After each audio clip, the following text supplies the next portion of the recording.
Yo, what's good, people? Happy Monday to you. I saw you guys blowing up the chat, so I figured I'd just jump in and say hi. Still getting set up here, but...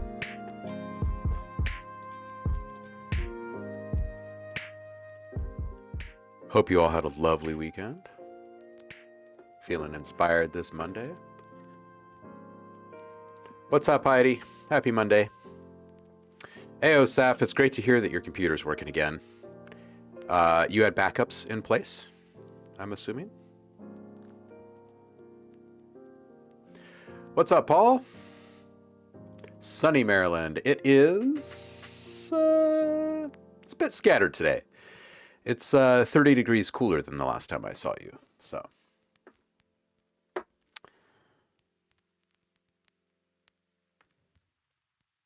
SanDisk, huh?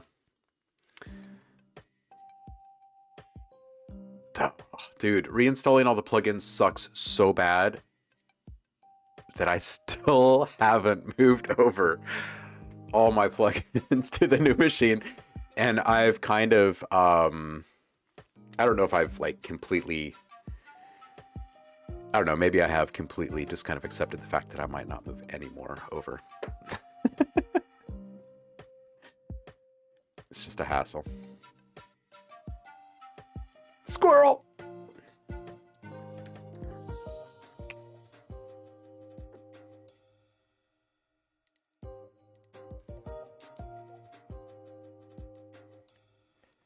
Ooh. 890 Pro. Nice, Magic Jones. Welcome back, by the way. Happy Monday to you. Ooh. Hey. Okay. Nice tip, dude. VSTs load in half the time. Nice.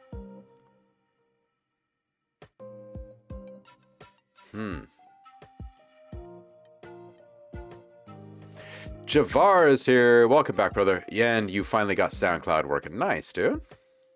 Nice.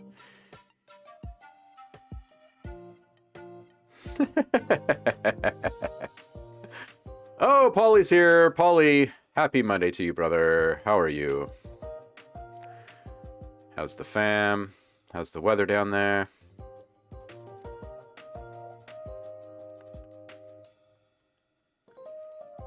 Yeah, solid state all the way. I've still got some spinning disks for backup.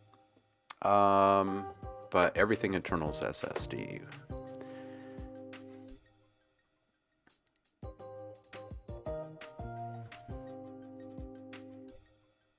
Just some presets and some of the public domain samples were lost. And that's it. Dude, congratulations on escaping fairly well.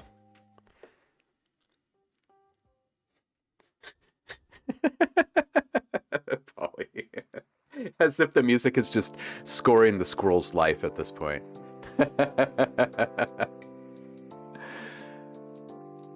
Oh, it's Ivory is in the house. Hola, happy Monday to you. How are you this fine day?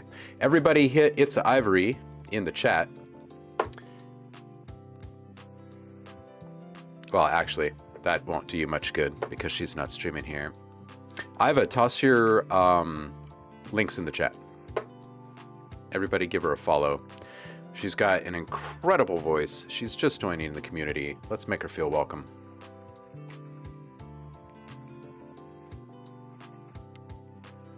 Quick rundown of what we do. We keep it very, very real here. We do a fair bit of feedback on people's sounds and work in progress projects. We do plugin and sound pack reviews. We do artist interviews and developer interviews. We visit like friends. We have a monthly challenge every month. All subscribers to the Twitch stream get free sound packs every month, and then they get inspired to make stuff. They submit that stuff, then they win more sounds and free stuff, and yeah, it's good.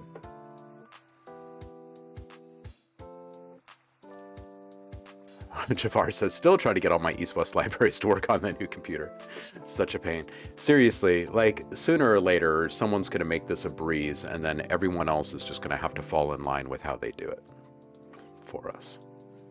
That's kind of how I feel about all of the tools at this point.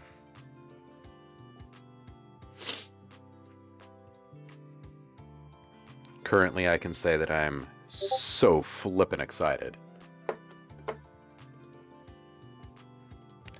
to see where we're taking Audio Design Desk, because we're going to force some people to change some stuff. Oh, and Damien is here with a party of 36, right as we open the doors. What's up, guys? How are you? Good morning. We're just getting started here. We're congratulating Saffron Works on a healed computer. He escaped with a failed hard drive without much data loss at all. Also encouraging people to click on whatever links Ivory tosses into the chat here today. So you can give her some follows. And then we're going to make some stuff. We're going to make some stuff. Like I said, I just fired this thing up, so I'm thinking maybe something kind of ambient and dramatic today. And I'd love for you guys to send in sounds. Don't forget, we've just added the Found Sounds room on the Discord server. So when you are out on your lunch break or walking down the street to get some coffee or just walking the dog or whatever, pull out your phone or whatever kind of recording device you have with you and capture the sounds around you and then post them in that room, and we will make music and sounds with those things together. And whatever you want shared on the community drive, I will add to the community Google Drive as well. For those of you who have not checked that in a bit, check that now. You can download some sounds from other community members. Don't forget, if you are a current subscriber, to go hit the Discord and grab your free sound pack this month. It is Trinkets, you guys. For those of you who have not been in the room since we've mentioned this, it is Trinkets, so go get it. It's a highly popular pack.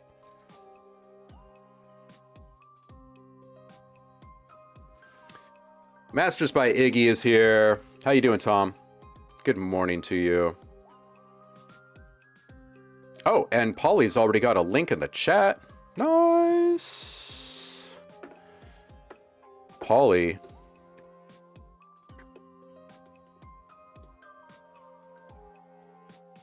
I'm just going to copy this over because chat seems to be blowing up a bit this morning.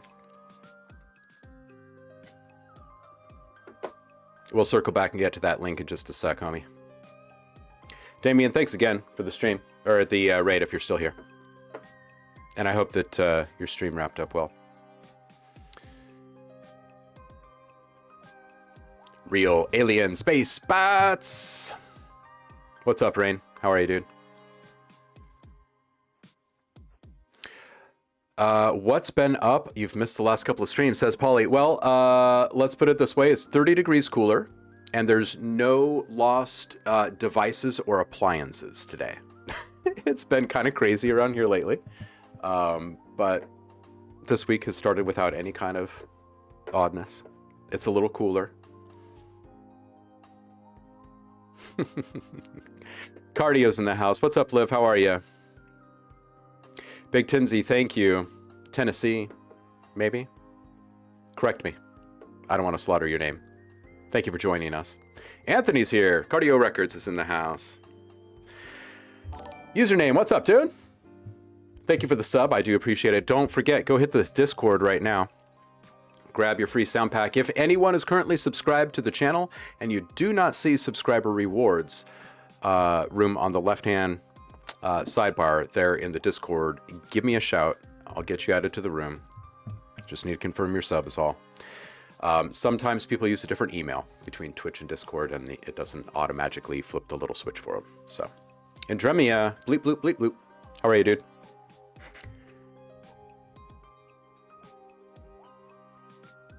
Yeah, Javar, I've had a couple of things that have not transferred over as smoothly as they're supposed to using iLok, so it's really no surprise to me, honestly. Not that I'm like bitter or anything. It's just, there's so many other plugins. What's up, Damien? Malleable, thank you for being here. I'm still catching up with you guys, and this is like a few scrolls away. I'm gonna needle drop halfway down this.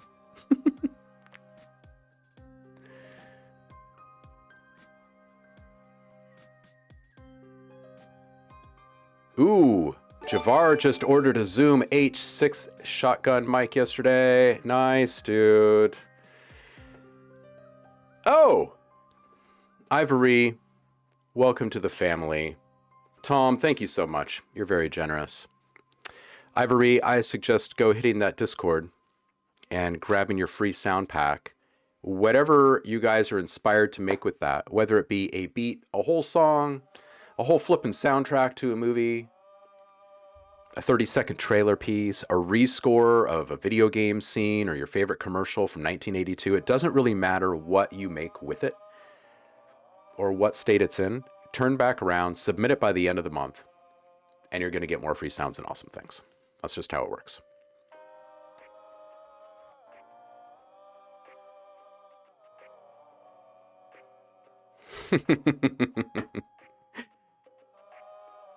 Damien says Trinkets is a great pack. And Tom says, I made another beat today with it. Polly says, it is brilliant. Damien, 5 out of 5. This is like reading the reviews on a product page. Rabbi Dangerous, ayo. Thank you and welcome. Tom already posted something for feedback on the Discord as well. Very nice, very nice. Thank you, Damien. Have a good one, dude.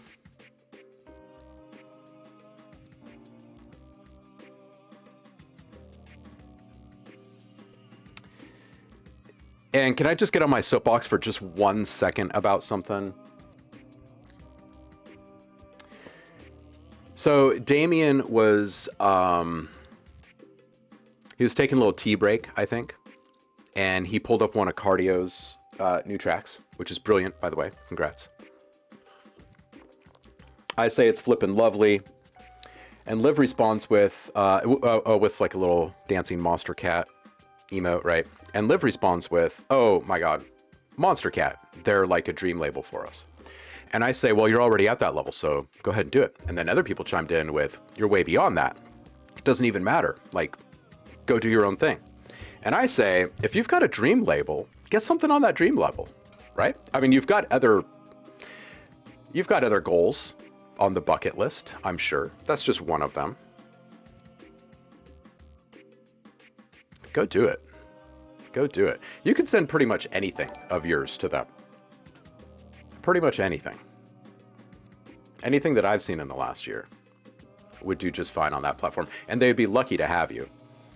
And you would get a bunch of ears and follows. And I mean, I do agree with other people. I think that you guys are a much more mature sound. You've evolved beyond what most expect from that label when listening.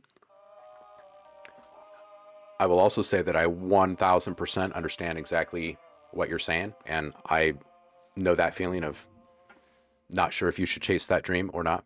Just go do it. Just go do it. All right, I'm off the soapbox.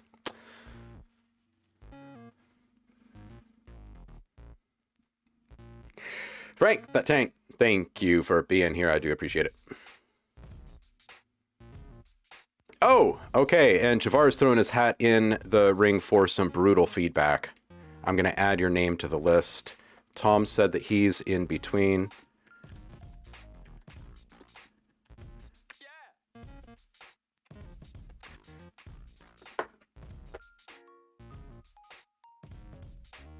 Username, thanks again for the sub, dude. Ah, dreaded day job. Ivory, the Discord is, I'm sure that this is already in the chat, but we've just dropped a link in the chat here. You click on that. It's going to take you over to what's called Discord. I've got like thousands of followers on these other social platforms, and I'm ditching it all. And we're just going to be moving everything over to Twitch, the website, and Discord. This is where you can interact with other people. People will definitely want to collaborate with you. She's got an amazing voice, everyone. So those looking for vocals. In fact, cardio party. I mean, I'm just saying. Anyway, when you arrive there, if you sign up there with the same email that you use here on Twitch, you will see a room that says subscriber rewards. And when you get there, click into that room and download the sound pack that's there.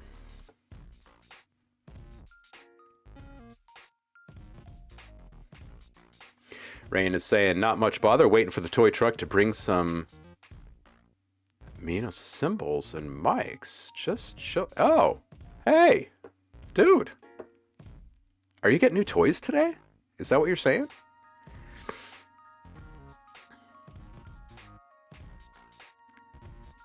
That's awesome. It was your present for getting second shot and getting ready to venture back into reality. Nice, nice. Paul, I thought you were buying yourself a reward for your second vaccination shot last week.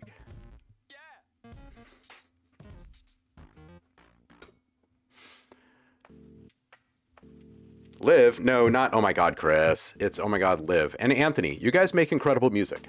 You guys make absolutely incredible music. If I had an active label right now, I would sign you guys and put you on the front page every single day.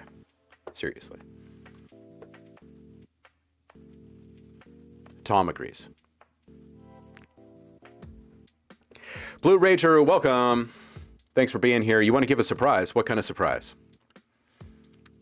Cardio says, well, how would I even go about that? Go to their SoundCloud page. And well, go to their website first, because there might be a submissions thing. There probably is somewhere. You might just want to like Google Monster Cat submissions or something like that, because there's probably a link buried somewhere. It's probably hard to find. But you could also just go to their SoundCloud, send them a lovely message. You can attach a file there. I don't know. It might be hit or miss. I have no idea how many people are doing that. But I will say that if you were to submit to their podcast, regardless of what you do in chasing placement with them, you can still get your stuff heard by a lot of very loyal listeners. And those people will let them know if your music should be on that label. So. Javar, yes. Yes, I did get your link. And we will circle back and get that. We've got Polly, and then Tom, and then you.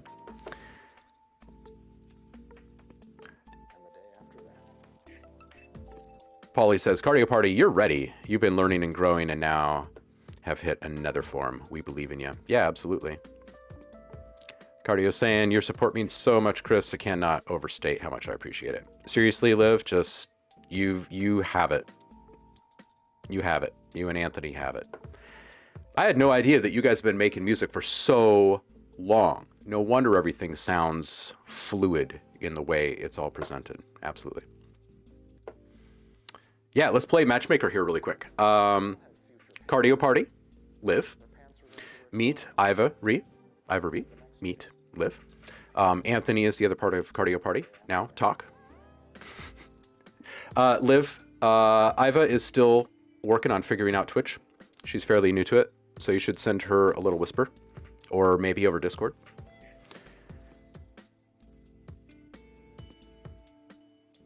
You cannot blush any harder.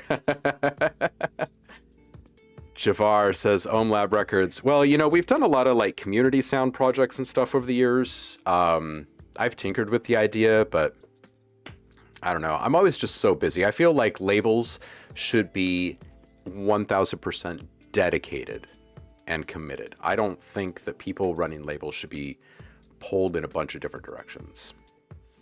I think that it's a really bad equation for the people that get sucked into their orbit.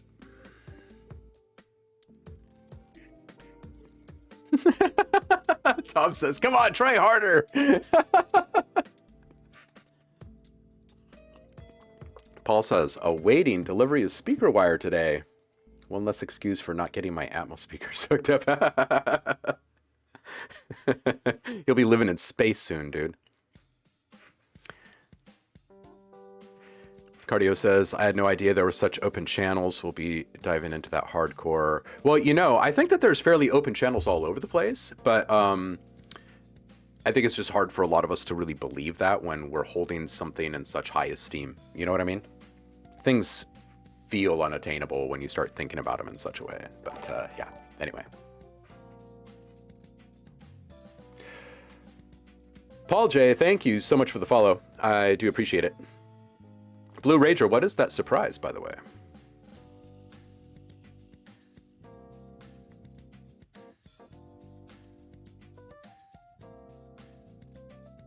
Nash Drift is back. Welcome, dude.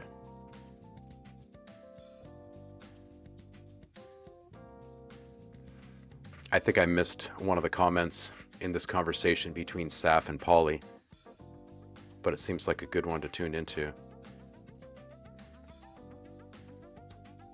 Trouble Giver the First says I look like Robert De Niro. Oh my goodness.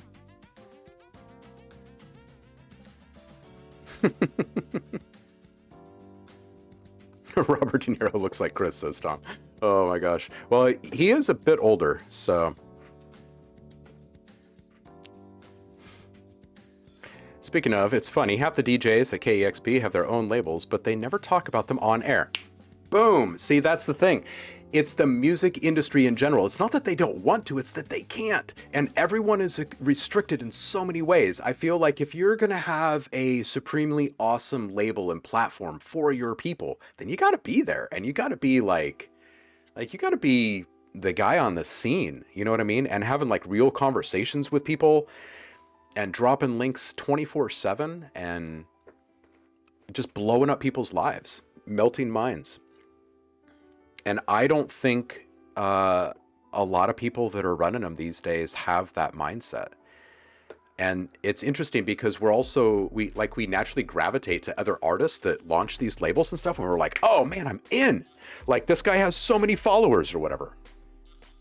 And then they're just kind of like sorely disappointed when they're like, yeah, I had like 3 sales this month. Is that normal? So I hear that. I hear that.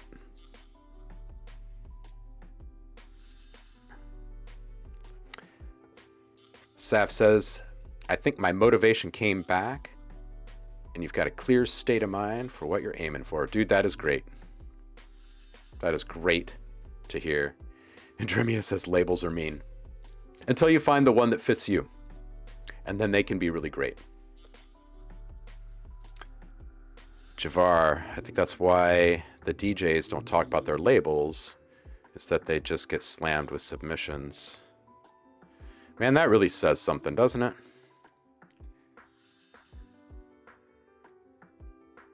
Hey, look at that. Tom, making an offer to Andremia. There you go.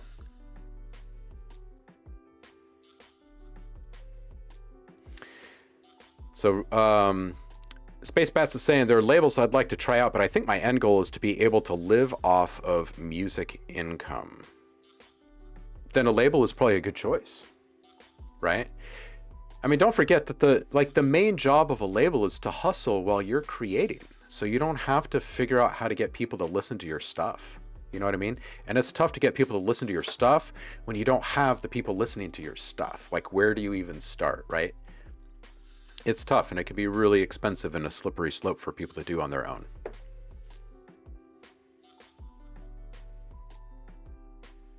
Ooh, Saf says, I don't want to get signed to a label unless they press it on vinyl for no charge. Boom. There you go.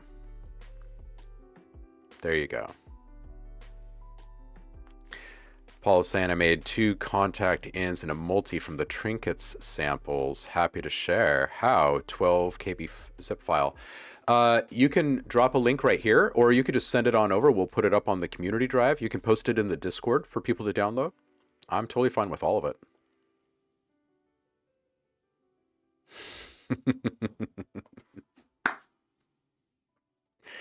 Yeah, you know, I think that what's up, Aaron? How you doing? Thanks for being here. I think that you know, as the community here grows on Twitch and Discord, and we pivot away from the other socials entirely, I think that people should reward each other's friendship and shared growth opportunities here by more collaboration, cheaper mixing, cheaper mastering, faster turnaround times, shared credits.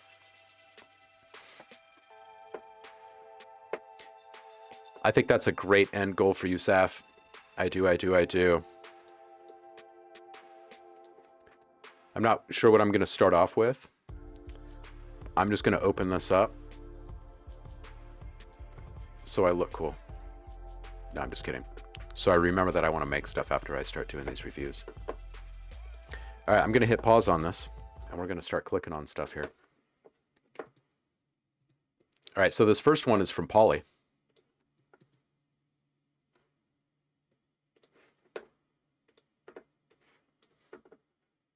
This one's called Just a Man.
Okay, dude, so I think it's a pretty good vibe. I think you could probably chase this one. I'm not quite sure about the snare. It feels a little jangly to me, just a little bit. Pretty much everything else feels good, but it's a little bit too much on the grid, right? Like for this retro thing, you've got these kind of wavy, warbly sounds. The timing between the different elements needs to be shuffled up just a little bit, right? Swing the drums just slightly, move the keys just barely ahead of everything else in the timeline so the whole thing has a leader. And then I think it's going to feel like there's a groove to it as well as a solid sonic palette. You know what I mean? Other than that, yeah, I think this is good. I think you should probably chase this into something and bring it back. And why is this guy just staring at me, dude? I mean, seriously. He's not stopping. He's still just staring at me. I do want to hear like the first 10 seconds of this again.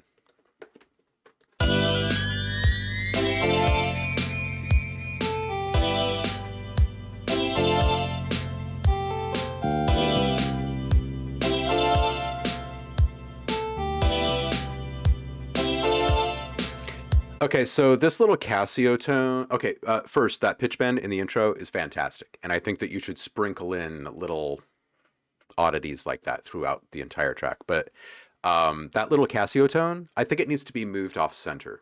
I think that there's too many things piled up in the middle. And I know that this is just a little snapshot of an idea. But if you were to move that thing, like pivot it left like 10, 15 cents or something like that, just make sure that it's in a stereo pan and not, you know, not in a balance pan. So it stays on both sides, just biased to one side. Other than that, dude, I'd chase this. He's a creep, yeah. Oh, man.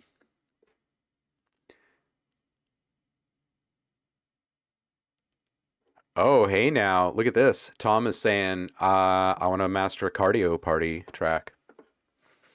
This is how it begins. All right, speaking of Tom, let's head on over to the Discord here.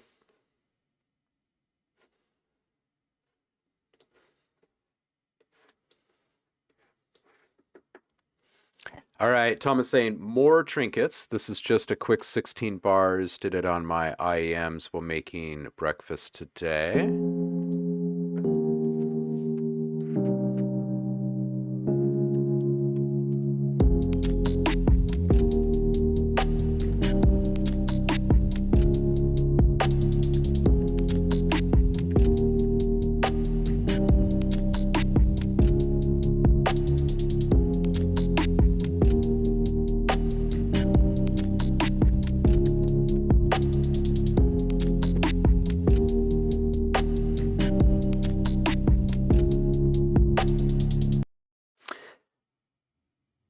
Those sound flipping amazing in that mix already. Make this. The 16, make this into a thing. This is awesome. I love the deep down vibe. Something tells me that Tom's going to have more than one entry When we get to the end of this month, I think Tom might be submitting an album instead of a track this time around, and I'm kind of looking forward to that.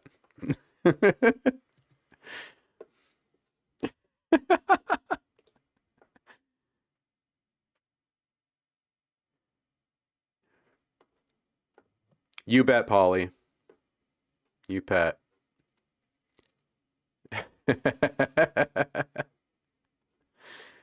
Paul is saying for anyone who possesses trinkets, here's a Google Drive link right here in the chat. Click on that.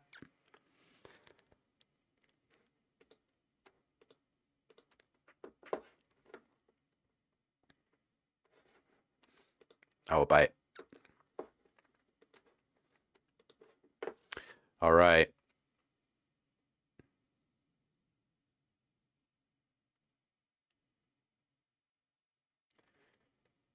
You might have 10 at this rate. Yeah, I feel you, Tom.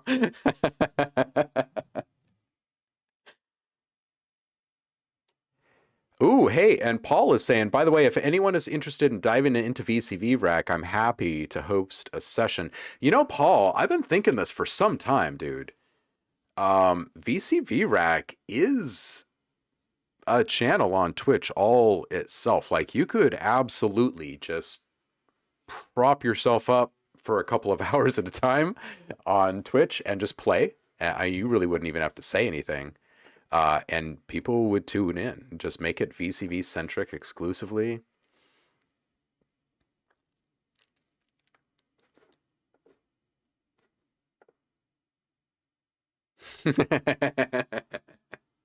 Yeah, if it was all in AU,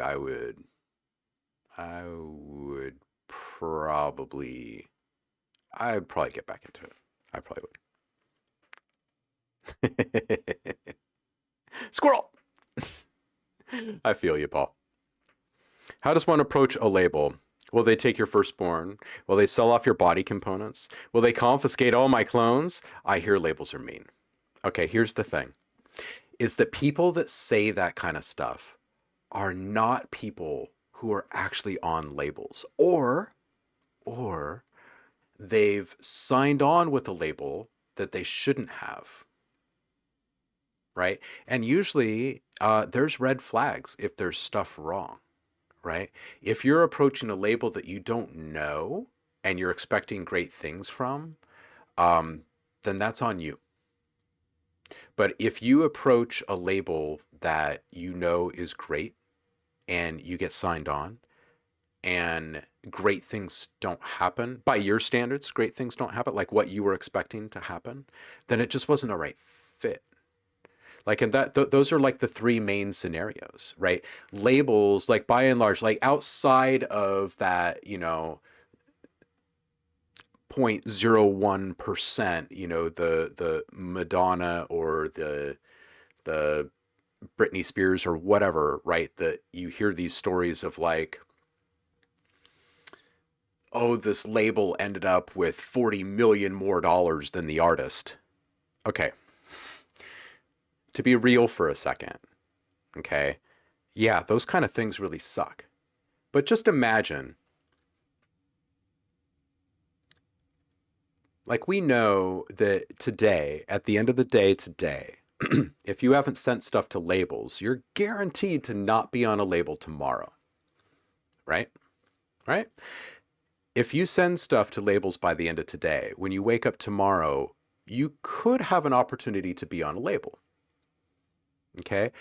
Here's the truth about these situations. No one in the world, except for you and your inbox, and whoever it was that did or did not respond to you from any label, know that that moment ever happened. You could put your stuff out on a label and have it out there for 3 months and wait and see how many sales you get before you ever even tell anyone that you attempted this. You know what I mean? You know what I mean? Because you're already not getting traffic to your own stuff. Right? So telling the people that aren't getting traffic to your own stuff isn't really going to change anything except for to put more pressure on you to somehow conjure up the experience and expectations that you have dwelling inside of you. You know what I mean? You know what I mean? It's a game. It's a bit of a game. It's a bit of a head game. You got to get your stuff out there. And if you're reading something about an agreement that's being put in front of you that just doesn't quite feel right or sit right with you, then you just don't do it. You just don't do it. And if it's just for like a song, then what the hell? What else is that song going to do? Is it going to sit on your hard drive? Is it going to move off of your hard drive and onto Spotify and earn you like 13 cents over the next couple of years? Or, you know what I mean? You know what I mean? There's not a whole lot of risk in this. So,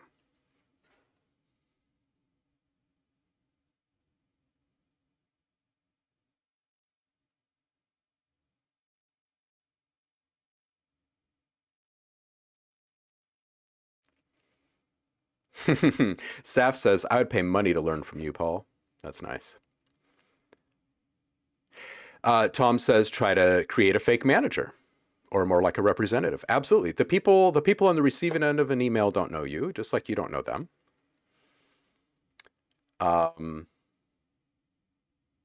Small label, reach out and connect one-to-one. Big label, bring them an audience.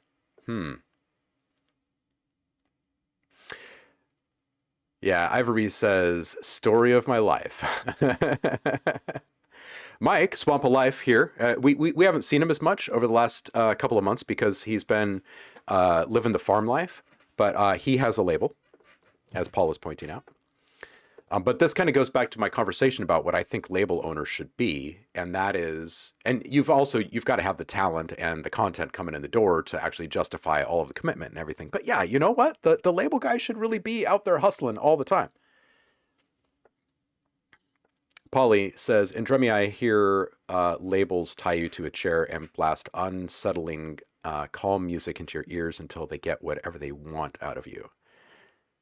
I heard they also drip random things into your eyeballs while slowly pulling out your toenails.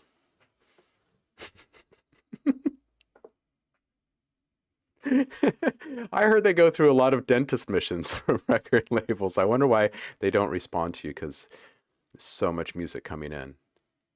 Yeah, yeah, I get that. I get that.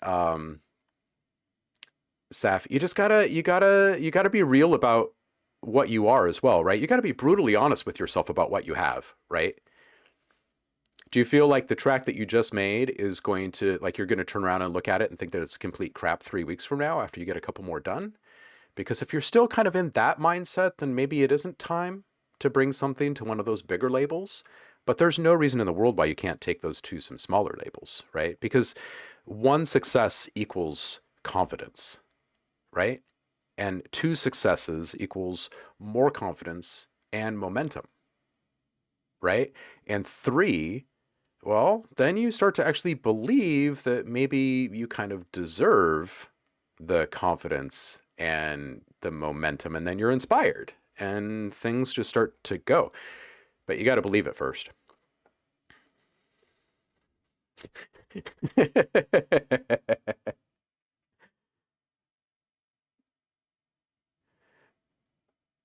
So I must be big to make it on a big label. Why not hire my own people then?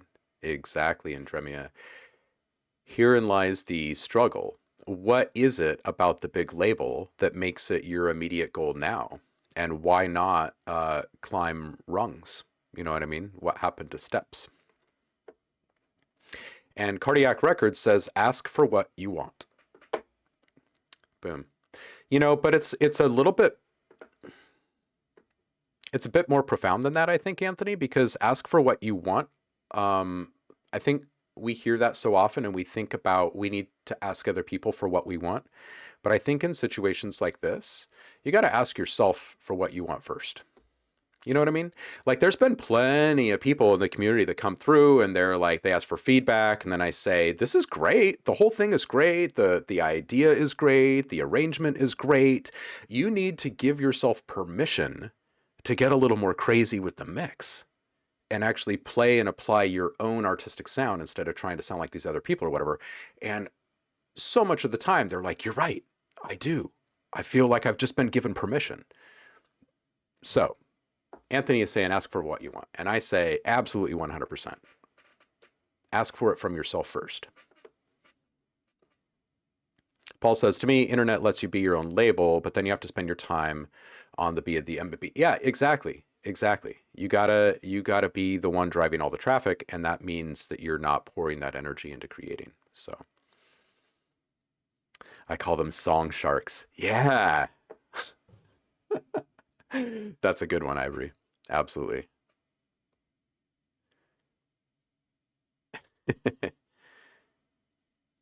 Yeah, big labels are getting lots of emails every single day. Ivory says, I found that what really helps me is to collab with as many other producers as possible. Exactly. Exactly. The stuff will happen, right? It's about forging relationships. Like this is just like, you sell a widget, I sell a widget. Why is someone going to buy with me or from me instead of you? And why would they do it every single time? Maybe because I know their kid's name and I know their birthday and I know the last job that they absolutely hated and never want to go back to. Like I understand what their driving motivation is and what their passions are. And I have conversations about those things. You know what I mean? So yeah, absolutely. Collab with as many people as possible. It's the only way you're ever going to get a clear perception of the lay of the land out there, like how other people are doing things, sure, but what their experiences are. Like, hey, what did you think about having this label help you out on this project or whatever? Andremia says, I just want to keep the lights on with my music and art. Yeah, yeah.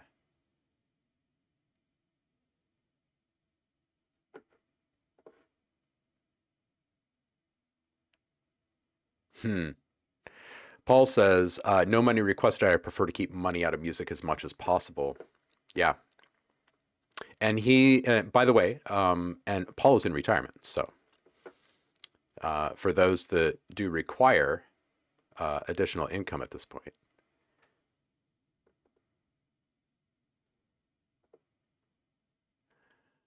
Ludwig van's ninth. Loud, please.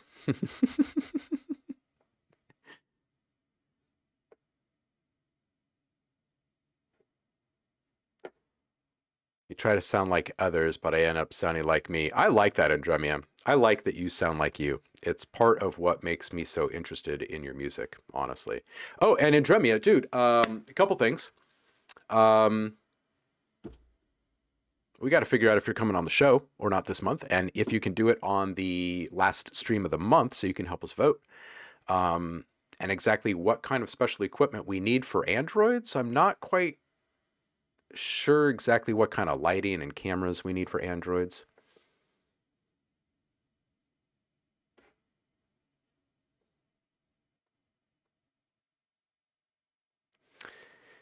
Yeah, I've thought quite a bit. I've definitely thought quite a bit about starting some kind of shared virtual label where the artists are actually taking all of the same amount of split. Like everyone, it has the same exact everything on it, right? And instead of a big split going to me, all of that is divvied up, right? As long as costs are covered. Um, but the catch here would be that everybody is in on the game of driving traffic, right? It kind of harkens back to the early days of electronic music labels when someone would say, okay, I need to get my stuff on a label and there's no label in my country. So I am going to start a label and that's going to look like poo because I am one artist. So I am going to have to create 5 or 6 other personas and I'm going to learn how to make these other bands, these other artists sound different. And so now this one person is like 6 bands and like this happened for a long time. Um, but you're building up like a culture and an ethos. Anyway, I've been thinking for many years about like what would it actually look like in a fully virtual, like truly fair um, uh, construct. Like exactly what would that look like? And I keep coming back to the idea of, well, if all of the artists on this label were 100, it's like a co-op grocery, right? Like you go in and everything is nicer, everyone is happier and friendlier. Prices might be a little bit higher in some, but you know, or maybe selection is a little limited or whatever. Maybe it's organized a little differently than the big box grocery stores or whatever, but you know, a lot of people choose to support those kind of things. And I think that it would be a pretty interesting take on a modern label.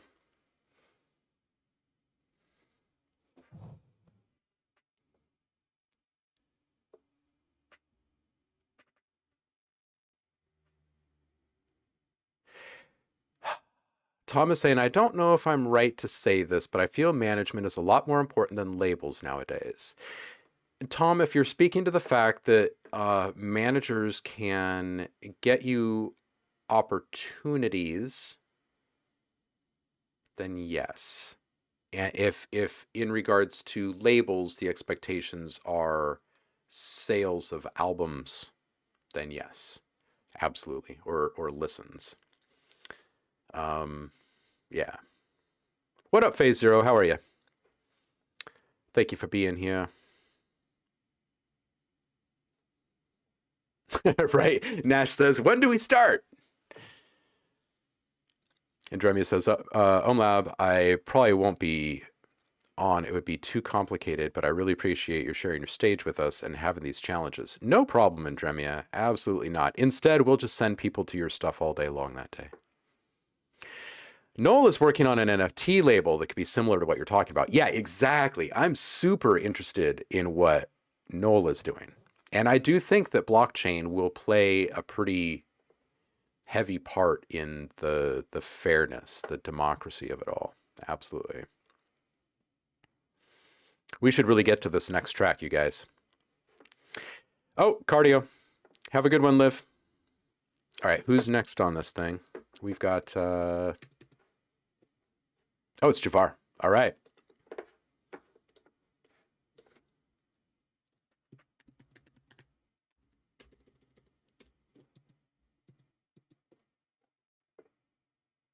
All right, cool.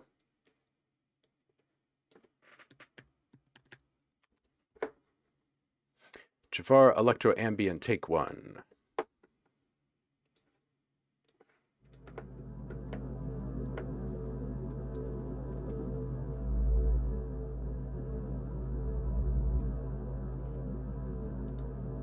I'm going to read this before I actually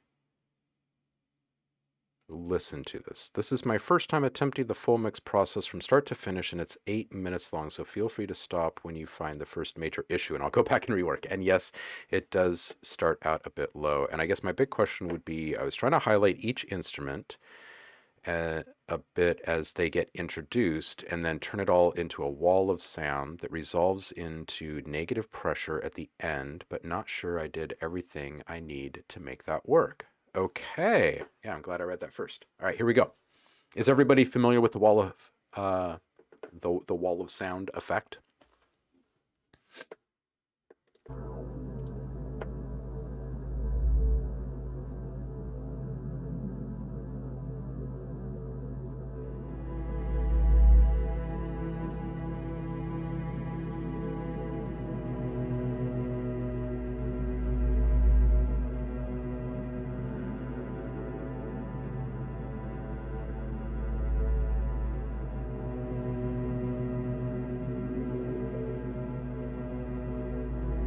What's up, Ricky? How you doing, homie?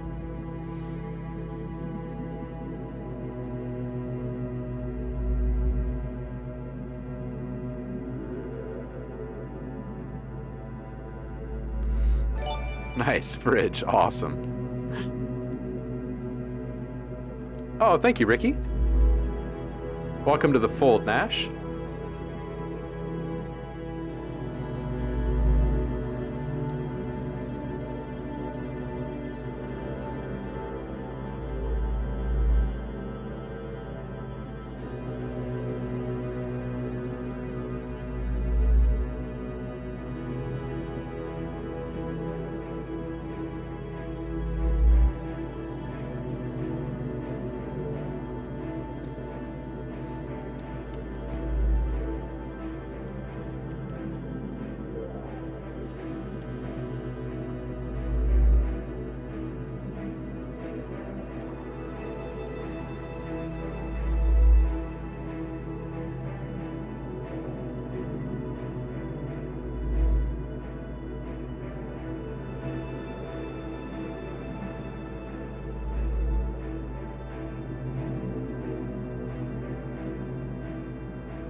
See you, Tom.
All right, dude. Javar, this is great. I love that the first little drone is from your refrigerator. I was not expecting the like full-on strings after the weird granular low intro. It was awesome. Definitely set the mood. And this has like strangely, it's got almost like a Vangelis kind of a vibe lurking in there, and um it's definitely got kind of um like post-apocalyptic kind of feel to it almost. Like it's got something kind of unsettling but also really beautiful all at the same time. Um what up, sign out? Uh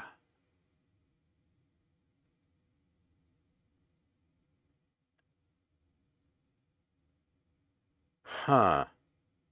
I'm reading what Trouble Giver is saying here. Deep and immersive, but tremolo needs a stable counterpoint along with the bass pulse to sustain the transport too feathery otherwise. It depends on to me, it depends on exactly where this thing, what is the purpose of this thing at the end of the day. If this is something that is for cinematic use, then it needs to remain supportive, right? Because if it does go in that direction, then it becomes dominant, right? So I think that there's a line that you cross with something like this, right? Okay, so at 130, secondary strings, the second round of strings that come in, I feel like they could have more separation and you could use more of the stereo field to gain balance and depth overall. So here's what I'm thinking. As you're introducing these little things, maybe they kind of start in the center because you were saying you wanted to accent each one and then slowly let them be absorbed into the wall of sound. So here's my thought. Let them arrive front and center, and then move them into the position that they're going to be in for the long term. And maybe everything is kind of smeared just a little bit more and spread a little bit further out, excuse me, as you're adding more. As long as you're keeping your lows centered, your mids are just kind of eking out, like 10, 15, 20 steps, something like that, out from center. And then the highs are further out, all the way out to like 40, 50 cents in either direction. And think like speaker cone, right? So like the edges of the cone are your high frequencies, and of course the center is like your low frequencies, but it's also your focal point, right? So it could be just a natural accent of proximity and placement, right? And then you don't actually have to figure out ways to accent each one. And then that gives you a little bit more creative freedom to kind of play a little bit more once they start moving out. Really, really enjoyed the super chill vibe of how it all kind of evolves over the time, or a course of time, rather. And then at the end, you could play with, since this has a somewhat like retro future appeal to it,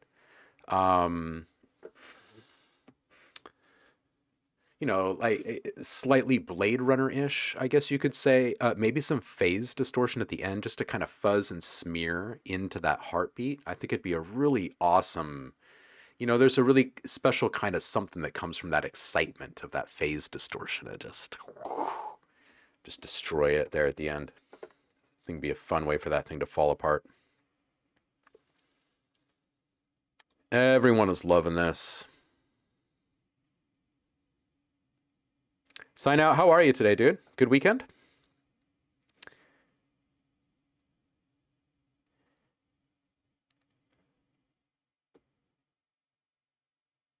Paul saying, actually, Jafar, here's my latest track for the CV envelopes on the pan and volume faders for each channel of the mixer. Yeah.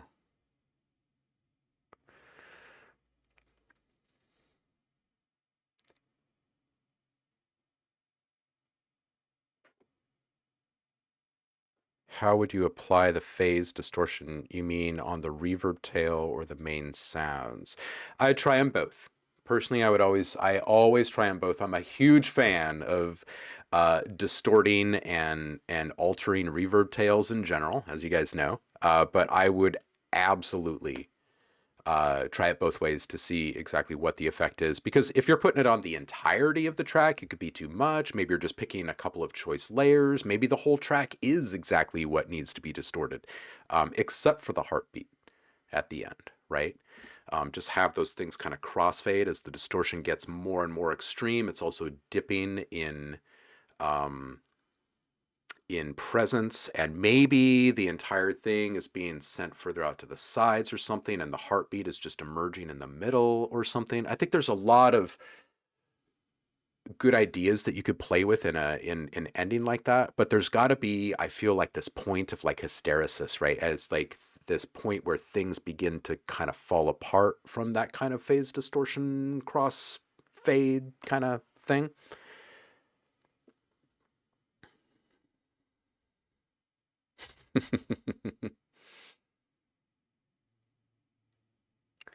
I guess I mean before or after the main sounds end and it's just the beat. Oh, before the main sound ends. So in my mind, I'm hearing everything kind of becoming more distorted at the very end, and the heartbeat is left unaffected.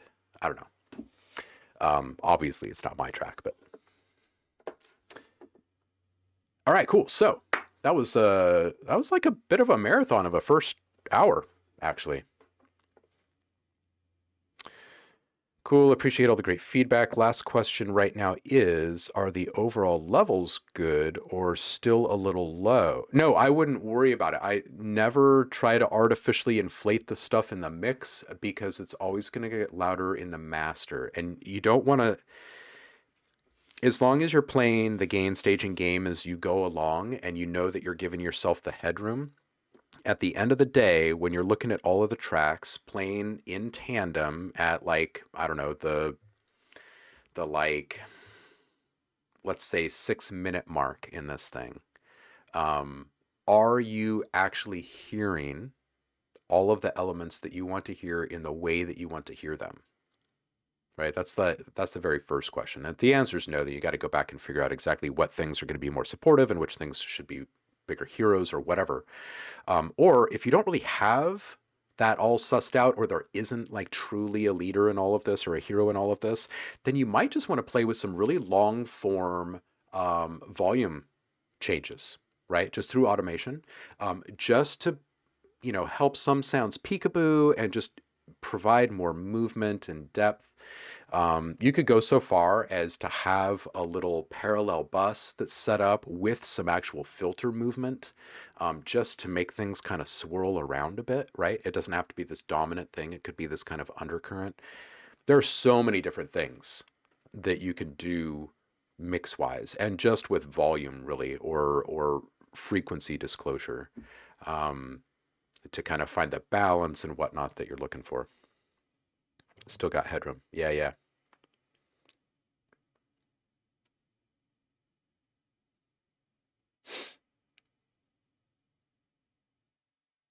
Yeah, you bet. Yeah, yeah, like what Paul is saying, adding movement, it doesn't have to be a 100% depth kind of thing. It can be, a third. Absolutely. All right, cool. Let's make some stuff. Let's make some stuff. I figured that we could play with a little bit of trinkets today, since everyone else is playing with trinkets. But before that, I'd like to maybe just kind of create a little, maybe some drama. Perfect. All right, first, let's make a little bass, shall we? Let's just get a little dun dun dun dun dun going.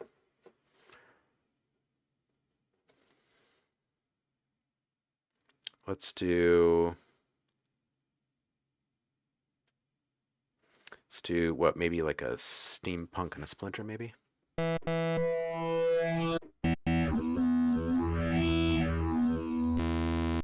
right, let's get these morph. Let's just do a spectral.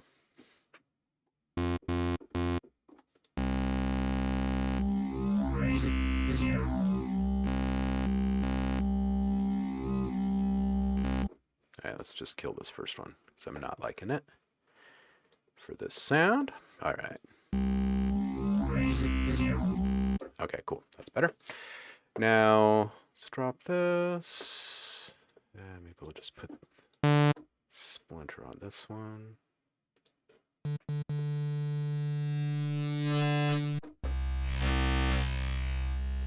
And let's FM into that.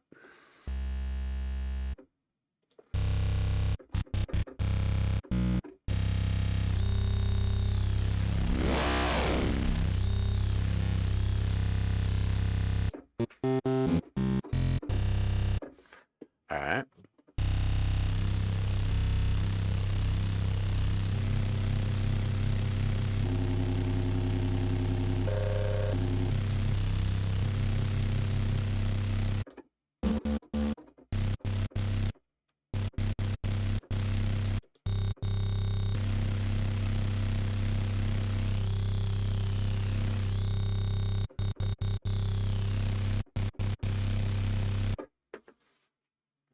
All right, let's give this thing a little shape here.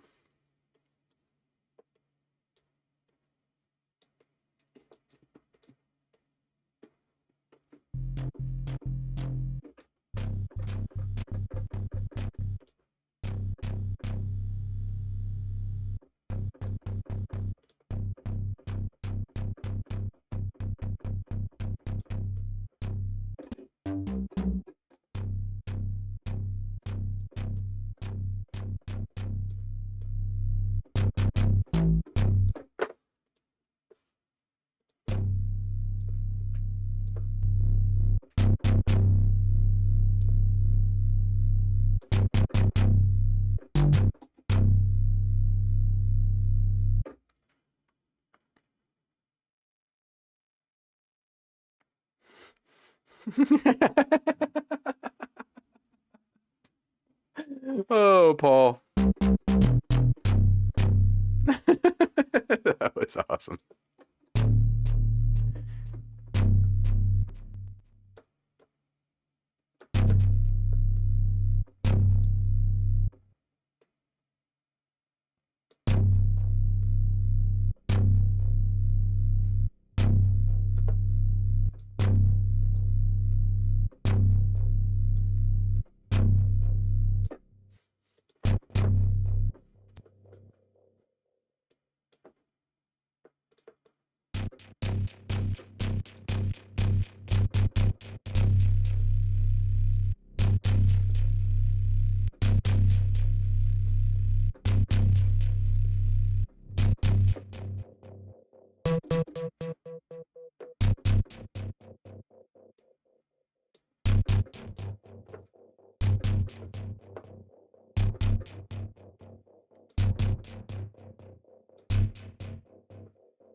Actually, you know what? Let's kill this one and let's do this through the amp envelope instead. Move this over here.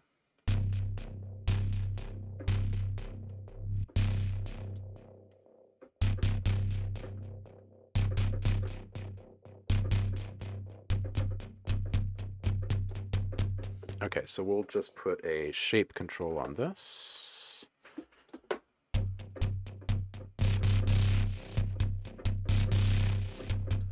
And let's also just play with this attack just a touch.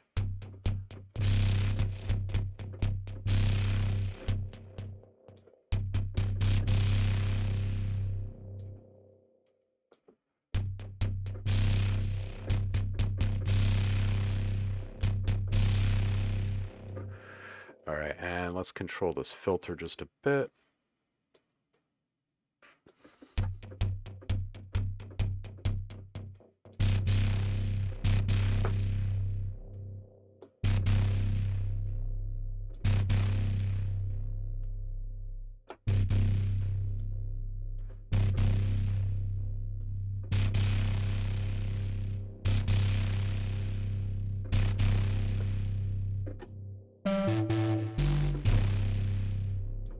All right, so we'll call this filter, and we'll call this one shape.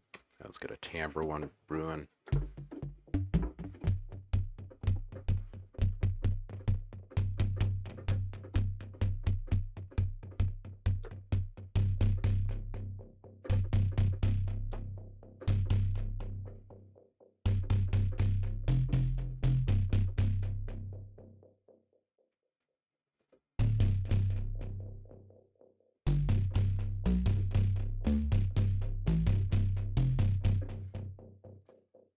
Any advice on fixing an Ableton project that crashes on open? Oof. Do you have another version of Ableton that you can open it in, or do you have Time Machine? Can you go back to an earlier version of that project? It sounds like it's a plugin compatibility thing, which if that is the case, you could always just go in and open up your Finder and create a folder somewhere and take your plugins out of your components folder and put them into that new folder, fire up your Ableton, drop those plugins back in, and then disable the plugins in your project that you think might be the culprit. Save it, close it down, restart Ableton. It'll rescan your plugins and see if you can open the thing up.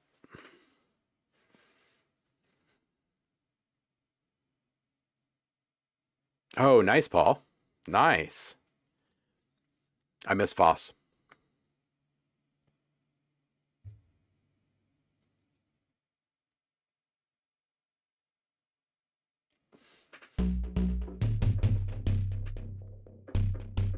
Yeah, wouldn't that be cool to have a time machine?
All right, what should we produce at today? Maybe like a 90?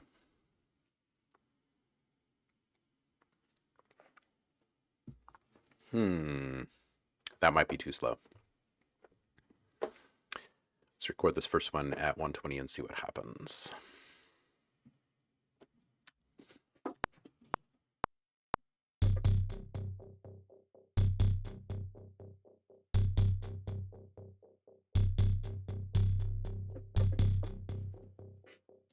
All right, let's see what this actually looks like here.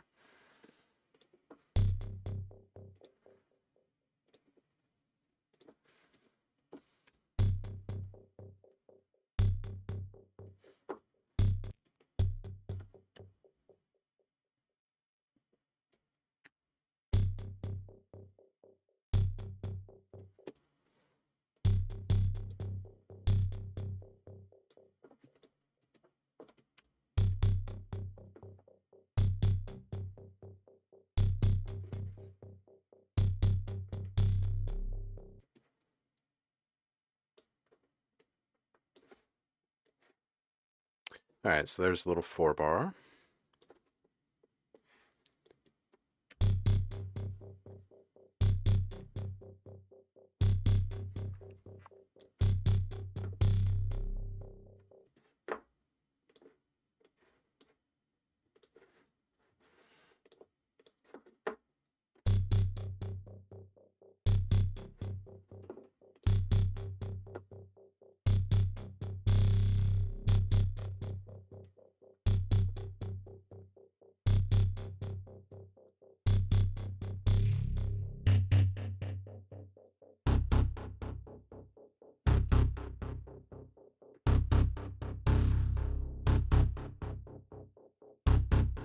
All right, let's put a little control on this with some velocity and move on to our next sound here.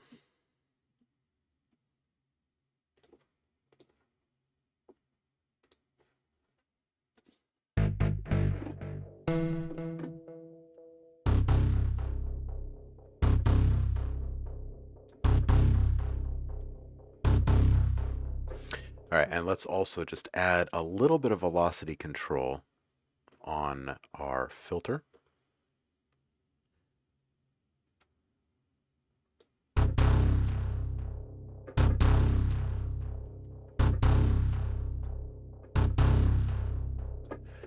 And let's also add a little velocity control on our decay, just a smidge, nothing major.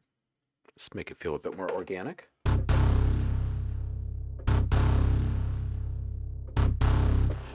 And now we can go into our MIDI here. And this should change up these last notes for us.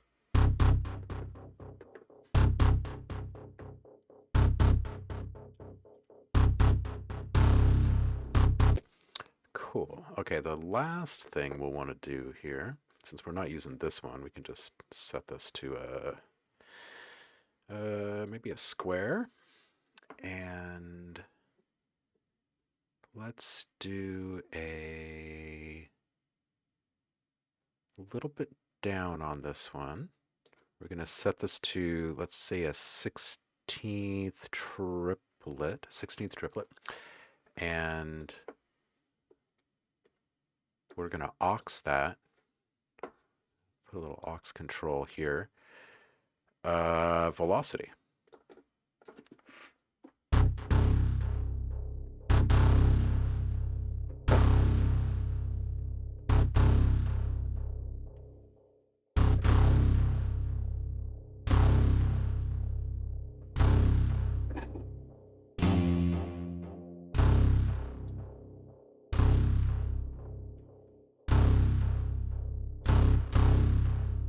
Adds a little wonk to it, huh?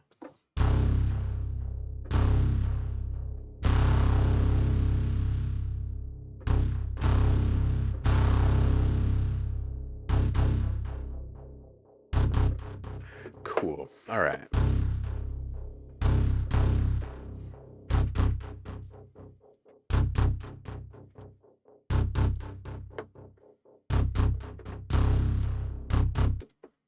All right, cool. Let's make our next little one. Something kind of mellow. Maybe even lush.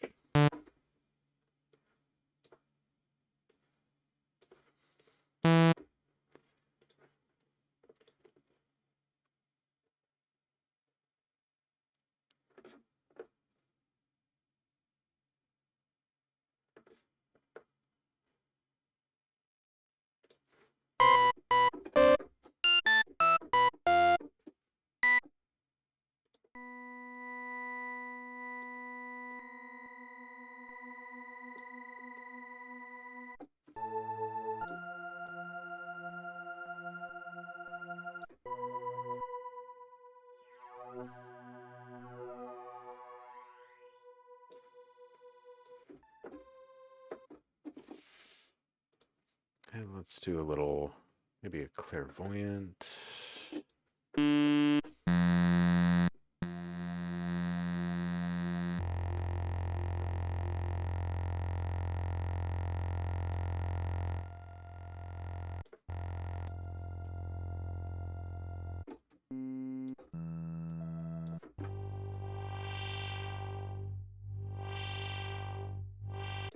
Maybe we'll put this through maybe a band pass here, huh?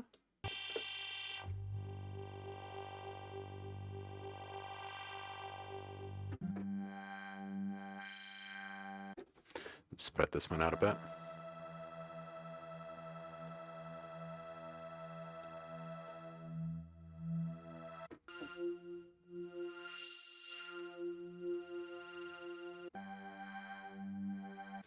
And put this on a little LFO tweak here.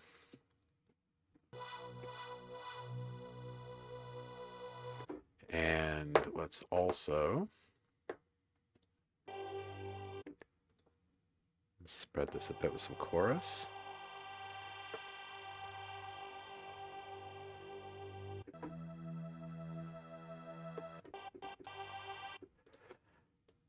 Smooth this a bit.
Get this thing into a nice long haul.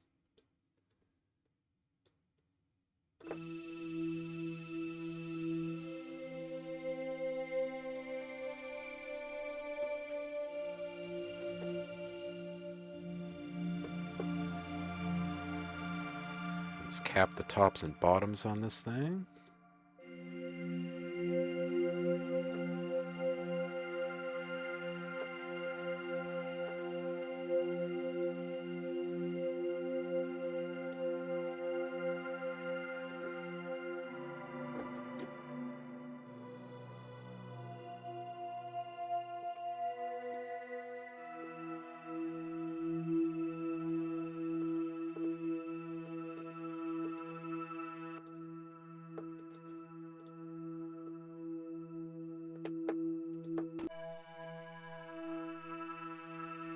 A little sample and hold for weirdness, maybe.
Let's see here. Matrix velocity.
Hey, hey, hey! Zach is in the house. What up, Vids? How are you, man? Oh, I saw your email this morning. Congrats, it's done. I'll hit you back today after the stream. Big ups, dude. That's a fantastic album. Thank you so much for allowing me to work on it with you. I appreciate that.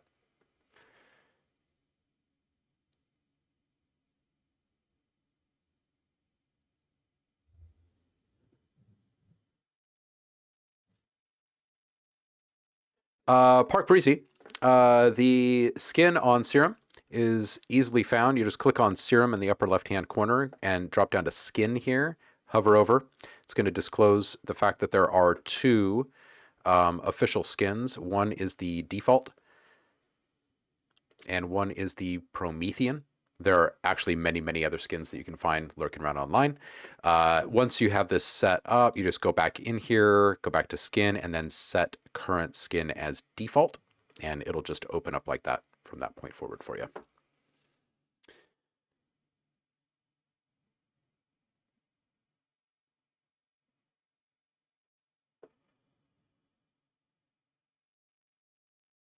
Uh, Joe, thank you very much for the follow. Missed that there. Hope you're doing well.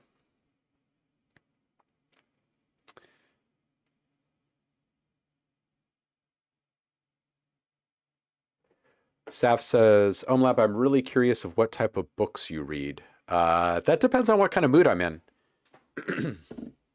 If it's just like general, like fiction, it's kind of tough to nail me down. I would say one of my faves is Murakami, if that gives you any clue. If I want like complete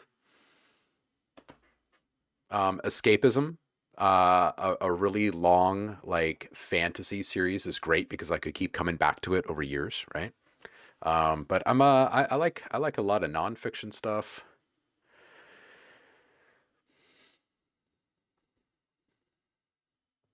The Wealthy Freelancer. I don't think so, Saf. No, I don't think so. Is that a romance novel, says Paul?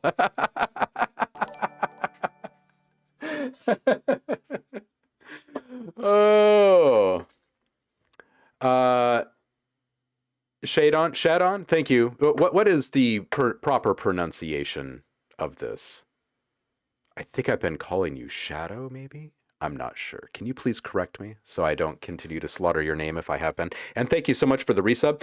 Everyone that is currently subbed, don't forget to go hit the Discord, grab your free sound pack, download. It is Trinkets this month, which is, people flippin' love Trinkets.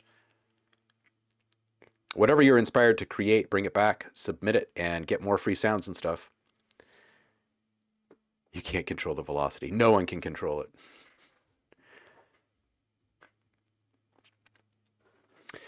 We can, it's just a sucky amount of control that you can get on it.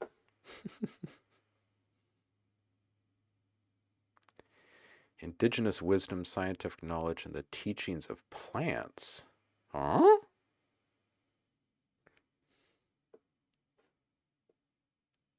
Hey, Aftershock. Happy birthday, dude.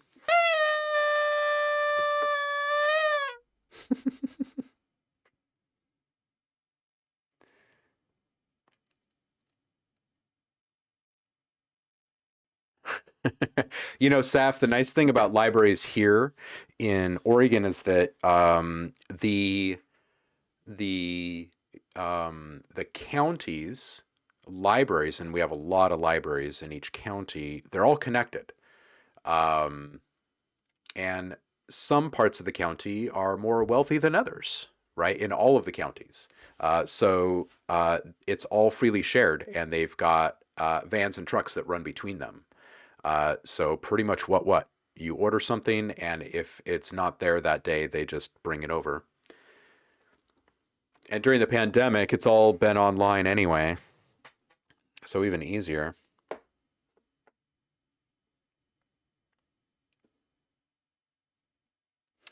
Polly says, OhmLab, can you make a mean fridge drone base? Yeah, someone send me a fridge sample really quick, and we'll make one. Nash, sleep well, dude. Have a good night.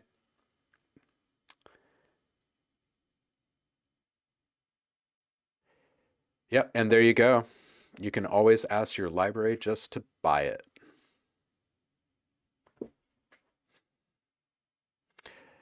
Oh, man. There are obviously some communities that are a bit better off than most in any town. I remember I was living within the boundaries of this town called Lake Oswego here, and their library is incredible. It's a bunch of rich people over there, and there's lots of art and stuff, but one of the best parts about it was the music. You go in there, it's just like days and days and days of music, and you could walk up to that desk and say something like, so I'm looking for a really rare live recorded album. And then you would go on and explain exactly what you're looking for, and the librarian would be taking like studious notes. And like within a week, that album would be there. You walk into any other library around there, and you're like, I'm looking for this certain album, and they're like, well, if it's not in the search, then it's just not here. But I remember getting like a chance to hear such amazing things. Like I didn't want to just buy it and keep it. It would really only like affect me, right? But if it's there in the library, then other people could find it and stumble upon it and be like, whoa, this is real music. I had them buy so much music at that library when I was living in that town. Oh man. So good. So good. All the music from different countries. So, oh man.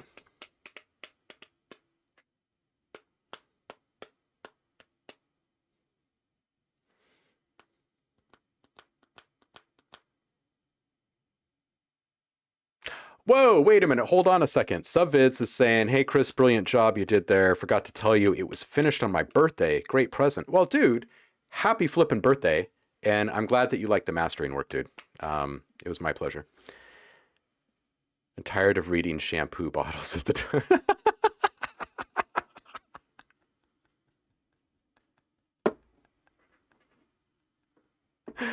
Oh, Thomas. All right. It's nice to finally properly meet you, Thomas. Shaden. I like it. We can control the horizontal and the vertical, but not the velocity. Yeah, the velocity control inside of Serum does largely suck. It's because we can't actually reach the. Wait a minute, hold on a second. I'm just seeing these two dots here now, and I'm thinking that what if he changed this in the last update? No, okay. I thought maybe he had made an adjustment, but he hasn't. You never actually get to start from 0. It's a problem. It's a problem. And going halfway to infinity doesn't do much. Yeah.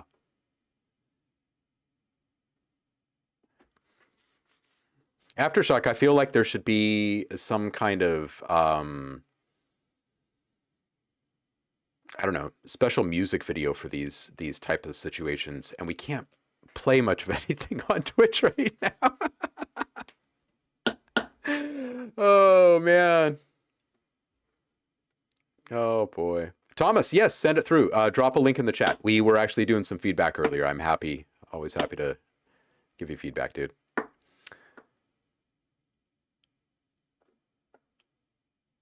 Oh, God. Aftershock. Oh, man. Oh, are you talking? I just saw your comments about the homeless people waiting to mug you at the libraries, and then, haha, there's this beautiful. Is that the Lake Oswego library? Yeah, absolutely.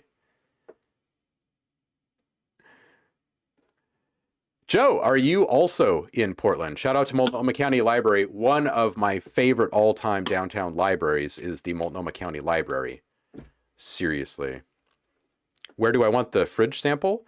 Why don't you go ahead and toss it in Discord in the found sounds or something, and I'll just grab it from there. And then that way, everyone else can grab the sound as well.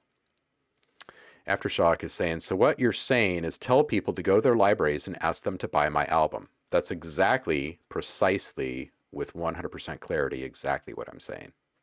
Happy birthday, dude. Everybody go to your local public library and ask for Aftershock's most recent album.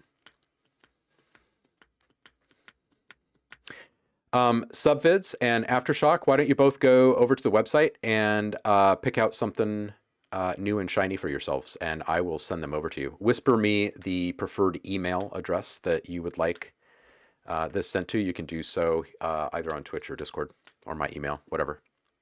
Just let me know what the hell you want and where to send it to you, and I'll send it to you. Just don't pick trinkets, since you already have that.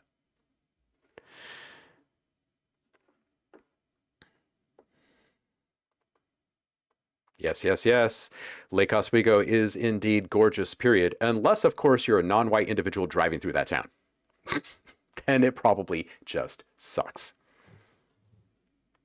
That's all I'm saying. It's the reason why I don't actually live there.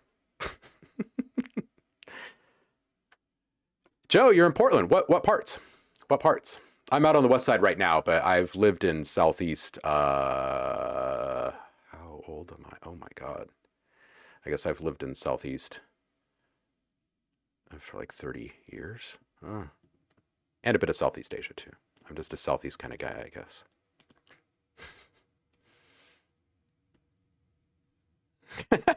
Howard County MD, only accepting NFT. Oh, holy hell, Heidi. It looks like the Coliseum. That's a big library.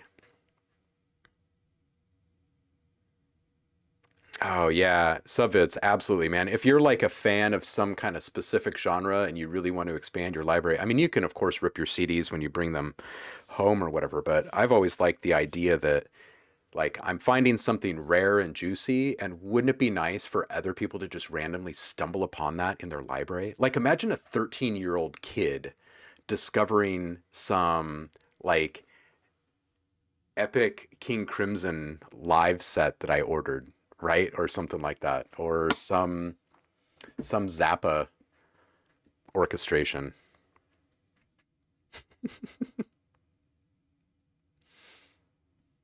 Aftershock says, I already bought Trinkets. It's how I discovered you in the first place. Oh, I did not know that. Thank you, Trinkets. It's a lovely gift.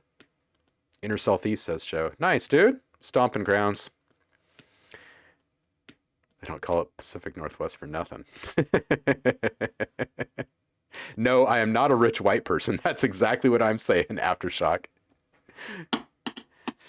If I had that, I would find a way to part ways with it. That status, I mean.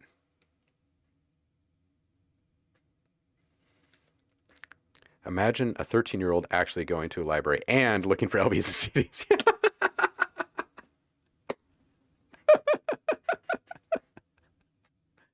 Oh, Anthony! Congratulations, dude. You fixed it. That's fantastic. Your project opens. Was it the... what'd you have to do? Did you have to kick a bunch of plugins to the curb for a minute to get it to open, or what?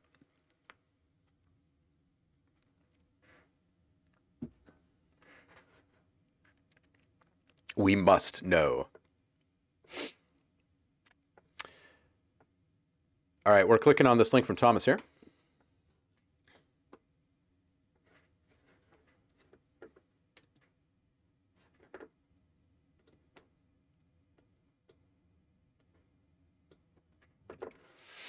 All right, here we go.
All right.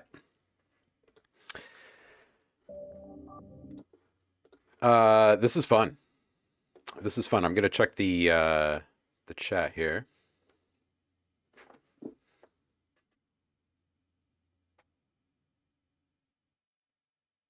Mm. Oh, you did it with Dear Reality. Okay. So, away we go. Really, really like that kind of super subtle, minimal wonk vibe at the very beginning. And by the way, Kick Drum Commando is a super legit handle. At 40 seconds, the bass, I would give just a little added definition to this one, I think. I don't know that I would necessarily change the low end, except for perhaps to shave off just a little bit more of the sub. You can add a very subtle accent just above your cutoff point, or maybe you can find the sweetest spot around like 60 hertz or so to kind of emphasize the low end. You definitely don't want it to drop out at all, but I think it needs a little bit of mid-range accent to really help it uh, cut through and sit well. At 140, those little reverses, I think those could be pushed further out to the sides. And it would also have a really nice effect if you could actually, like, if that movement was disclosed to the listener, right? So, like, they may start here and then move out like this, right? Or, I don't know, sometimes reverse effects can feel cool if they're flying over the center, but I feel like maybe if they're flying from center out would be kind of cool for this song in particular. I just like that kind of stuff in this type of tech. Anyway, 150. Dude, fantastic, fantastic transition. I want to hear this, like what we're dropping into here, with an overall wider stereo spread. The claps are kind of the limit of the edges, I feel. So moving stuff out just a bit more between center and that position. Nothing bass heavy. But it would be nice to get a little bit less congestion in any one position so you can fly those vocals around a little bit. I think it would sound flippin' awesome. And also, you could easily slip some trinkets into this one. At 245, some elements were starting to feel just a little bit monotonous to me, and not monotonous in like how they're being used in the arrangement, but just their delivery and position. So if you add just a little bit of filter movement or stereo position movement or something like that, it's just going to draw the listener into different things at different times, and then the whole thing won't feel like any of those individual elements are kind of stale or still in that. It's got a really nice kind of lush vibe overall, so I kind of feel like the whole thing should be kind of moving a bit more organically in there. 320, I would accent the vocal sample. We talk about this quite a bit in feedback here, where I say just borrow the circuitry of something like a simple overdrive. You guys probably get tired of hearing me say this, but seriously, this is the magic sauce. For something like this, you might want to target up as high as like 6K or something like that to start. You don't have to add any drive. You're simply targeting a higher frequency position than the main focus of the element that you're processing. So in other words, let's say the main focal point of that vocal sample is around 600 or so. So if you're targeting way the hell above it, around like 6K or so, what you're doing is you're introducing some harmonics, some overtones up above.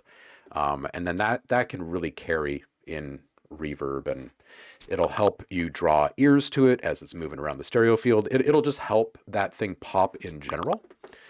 Yeah.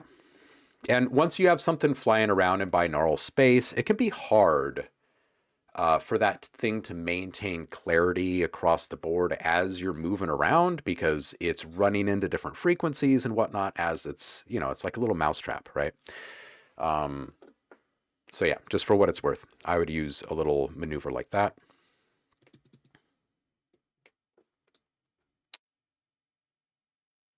And you already said you were using Dear VR. I can't remember if that's in a planar or a spherical, or if you have an option to toggle, but If you can put it into a spherical space, absolutely do that instead of a planar. And then around 340, those little somewhat glitchy digital elements, I think all of those can kind of be accented. You know, run them through a little individual bus here, and then just put some kind of multiband on there, that a compression that can accent the mids quickly and easily for you. It can even be like an OTT, just kind of back off of the depth of each. And then the cymbal at 440 is just too hot for the mix, because once that thing gets expanded with the rest of this, it's just going to be, I think, kind of jarring at that point. So maybe down 5. So when it comes back up with the master, it's sitting a bit better with the rest of the mix. And I think that's it.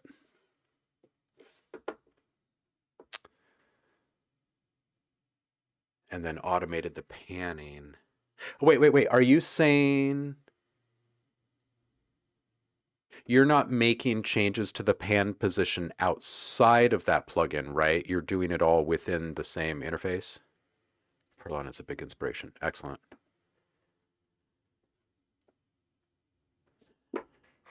Yeah, cardiac. I think everyone always wants to hear what you're working on. Absolutely, Anthony.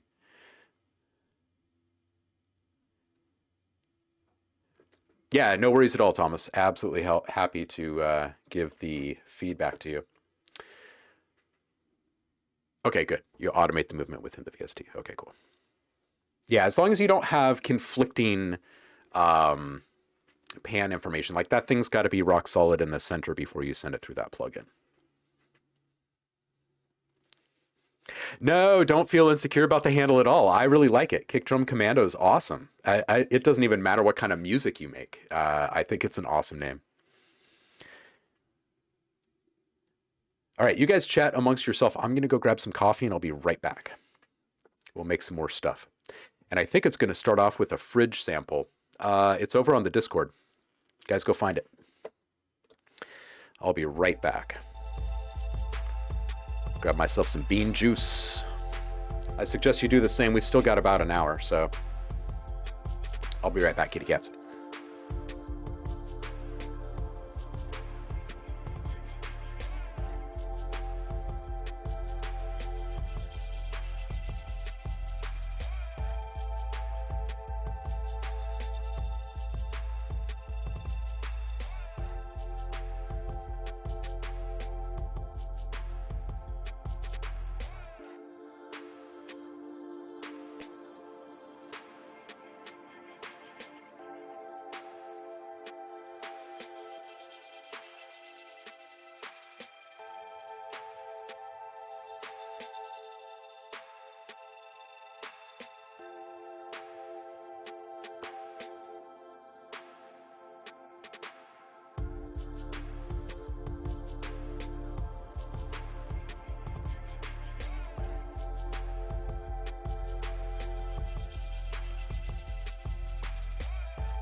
And I'm back.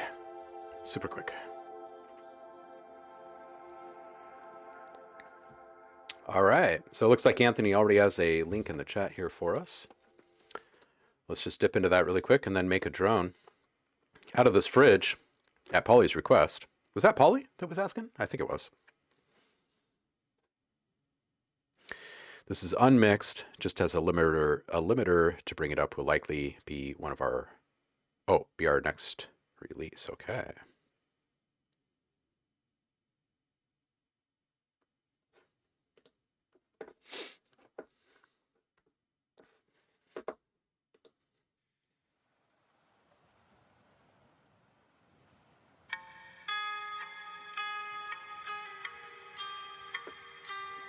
Oh, I was hearing this on Friday. Liv was working on this.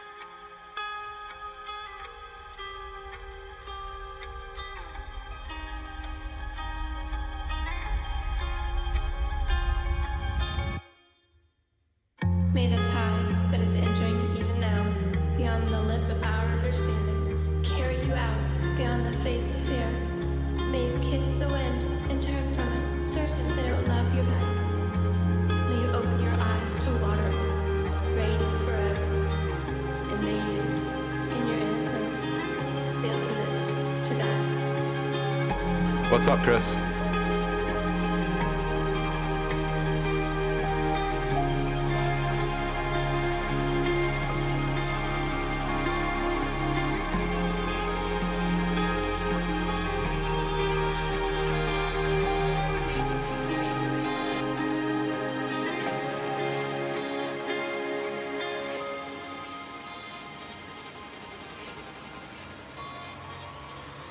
Good call, Thomas.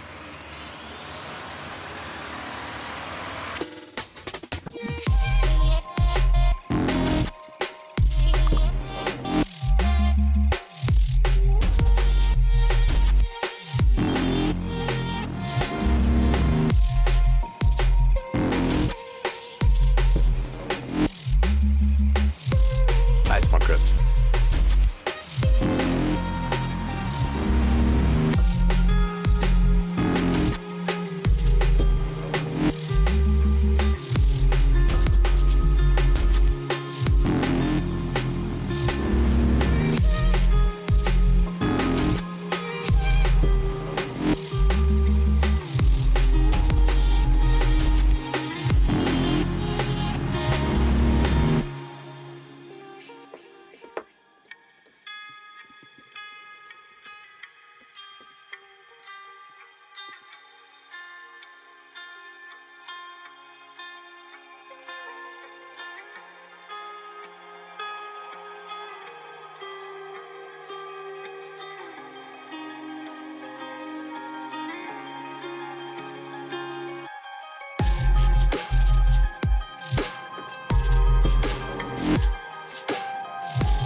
This is fantastic. This is really good. I didn't get to hear all of the detail that I'm getting to hear now on Friday. This is great. I never have much to pick apart in your stuff anymore, dude. At 240, I would make that Ryzen even more prominent. Like I could hear it, like the feathery little choppy coming up, but I would love for that to be even more prominent at the end of that transition. 315, cinematic drums. Was not expecting that. I would send those taikos to a big verb at the end of that first little build there and really drive the Atmos, like let that thing carry out. Not the lower frequencies, but the You know, maybe it kind of washes up or something. Like first it starts with the low end in there, and then it, I don't know, something like that. 340. I would find a way to get those drum hits behind the music. Like when they're on their own, they're fine and they can cut through easily. But you've got a whole bunch of stuff that they're trying to work with in the greater mix. You might even want to try ducking a group of elements, like maybe all of your synths get ducked when those taikos hit or something, and it would be just momentary. But there's got to be a way to find better clarity in those drums because it's a really cool punch that you're just not expecting. So, yeah.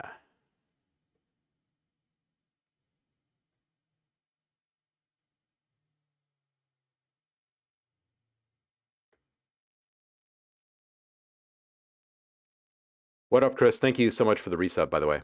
It's good to see you here, man.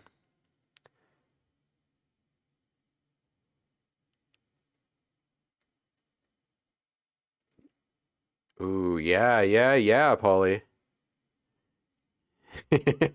Absolutely, Rain. Absolutely.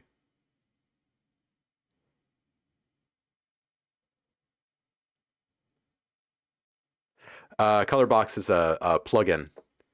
Purple Pros.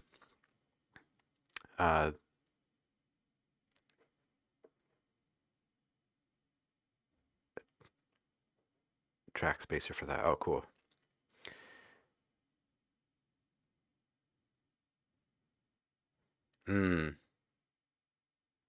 Yep. Kick-bass relationship. Gotta be in harmony. All right, let's go find, I do believe it was Polly saying, hey, can you make... All right, found sounds. And what is in here? Subscriber sample swap. Oh, nice. One from Paul.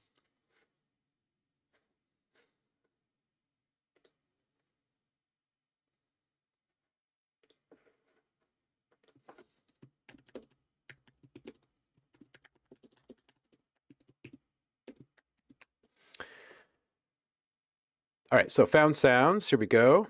Oh, this is Jafar. We're going to grab this.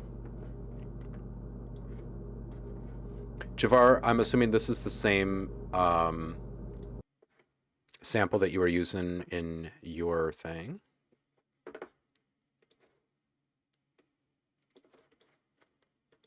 All right, so there's so many different ways we can make a drone. Let's make a drone with this thing a couple different ways. First, let's just bring it in and see what this thing is.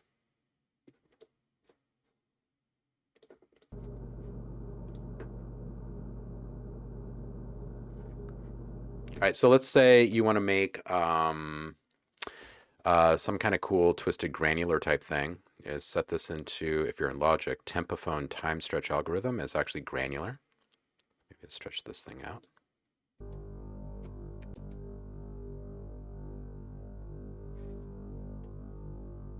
Make it a little choppy by bringing down the crossfade a bit. You can affect the tonality by affecting the grain size.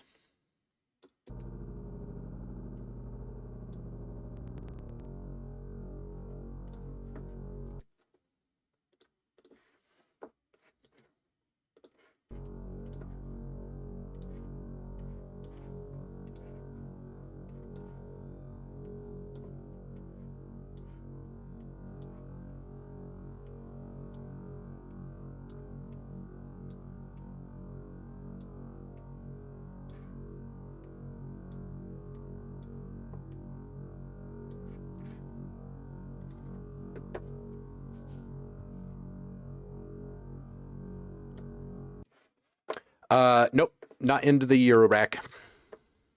I do love modulars. I just don't have the space for it in this room right now. Pandemic has shifted everything, man. Absolutely.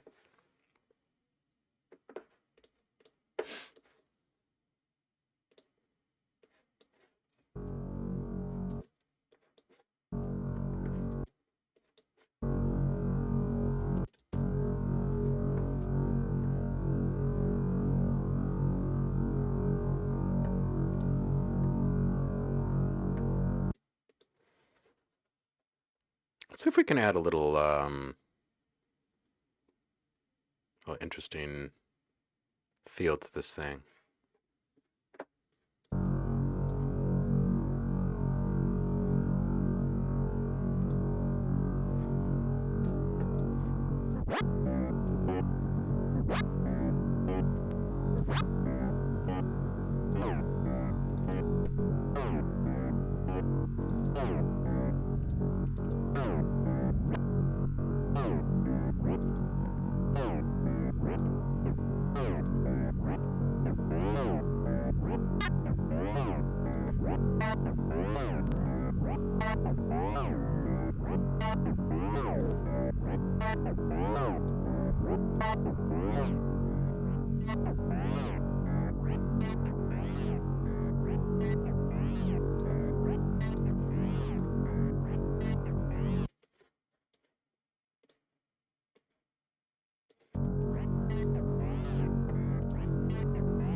All right, now let's start taking away the definition of this thing.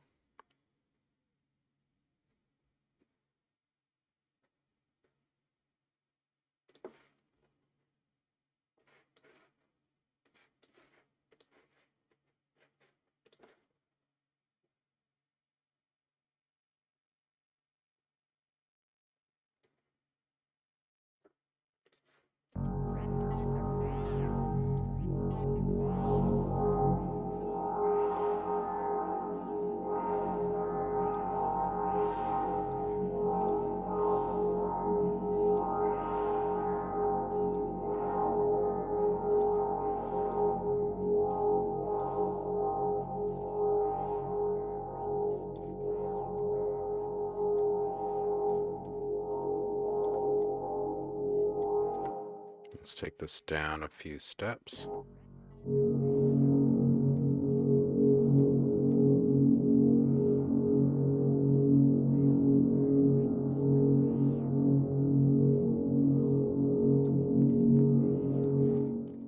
Let's put a little delay in here.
And once everything is all spread out, let's add a little...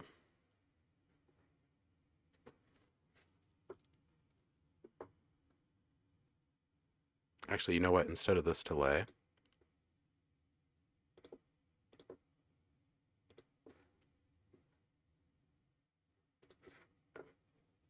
let's just do kind of a simple little granular delay instead. So we can kind of accent the granular beginnings of this thing.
It's not weird that it's euphoric for you. It's supposed to be euphoric.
Is the bit crusher too much?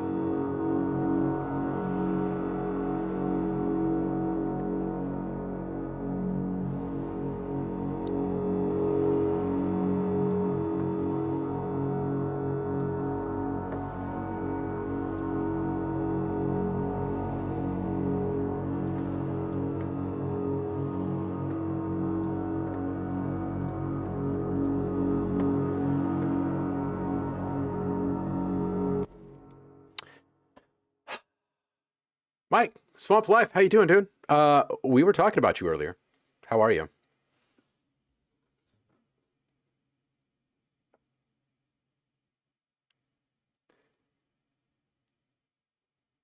Some plops and clicks percussion. Yeah, Thomas, I hear you. You know, there are some really fun ways to arrive at that stuff. And you know what? You know what? You personally might really like. Let's see here. What do I have to do to put this up here? This is a kontakt thing, I believe. So Rattly and Raw, I mean, there's other ones as well, but Rattly and Raw makes a really nice version of this thing. So I don't know if you're into vinyl cutting. Did I seriously just load up Absinthe? I thought I loaded up Kontakt. This is my subconscious driving.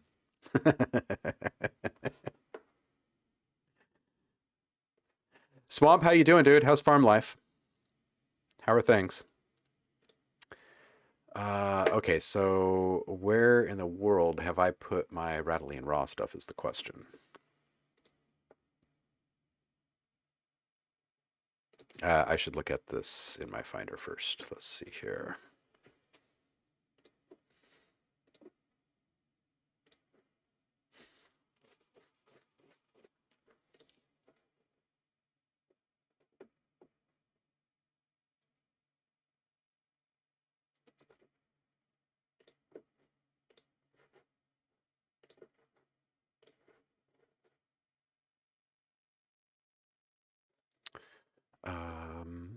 Give me just a second here. We will find this.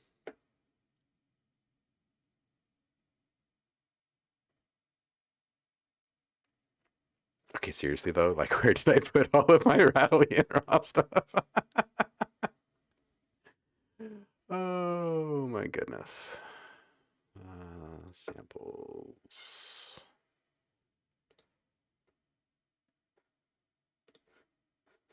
Okay.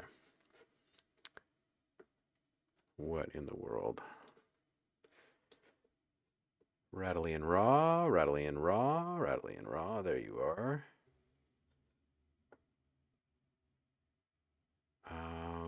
Vinyl carving station. There we are.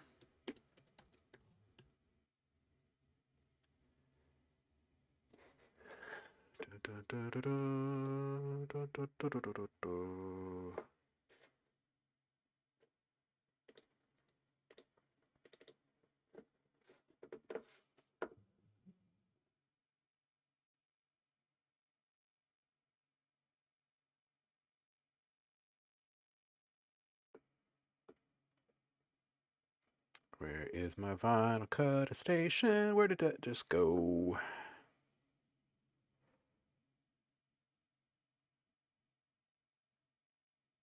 Oh, there it is. Man. Oh, of course. Of course. Okay. So I was just looking at my wrong directory is all. Vinyl carving station. We got to do another Rattly and Raw review stream.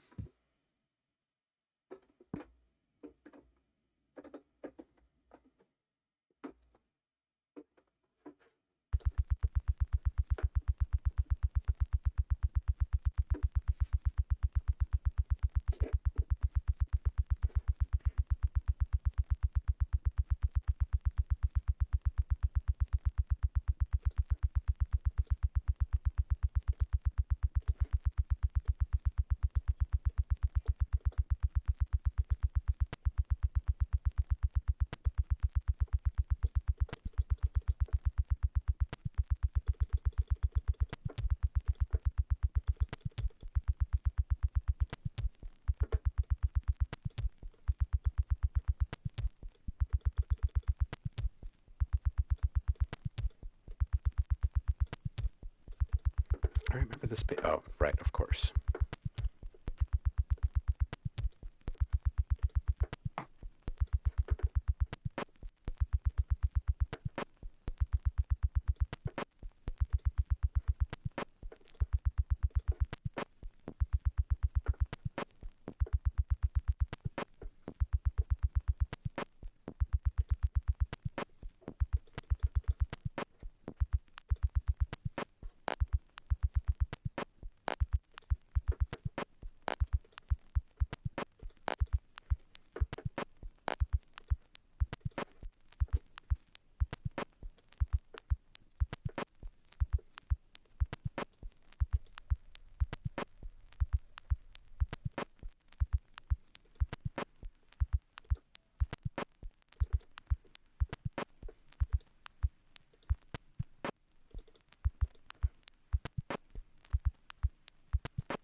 Anyway, this thing is really nice. It's super intuitive.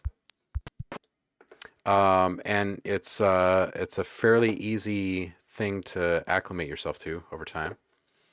But you can get all of the old school, like minimal pops and whatnot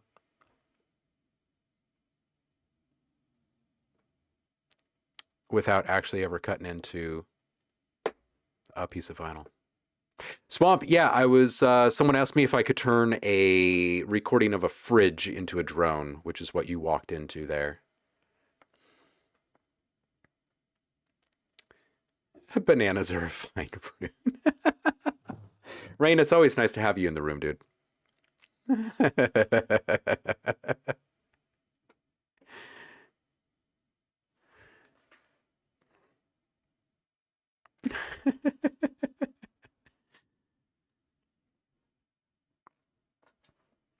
About the godless commie label owner crushing artists under their boots. That's what we were talking about.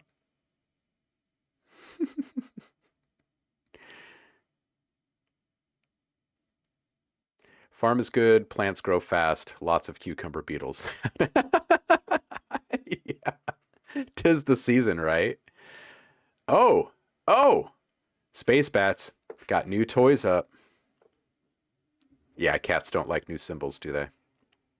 I remember that.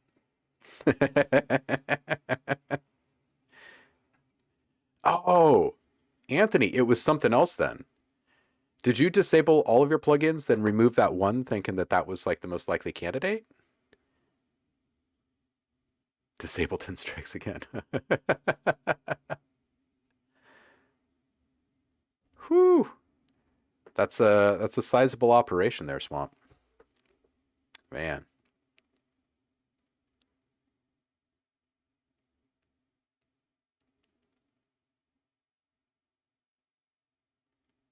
Oh, nice. Someone actually doing some live vinyl cutting on their show. That's nice. That's refreshing.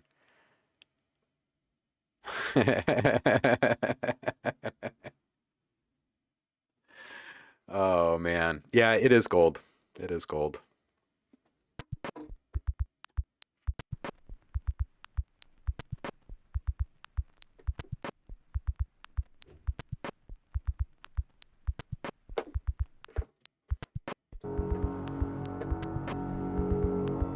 Sounds good over a fridge drone.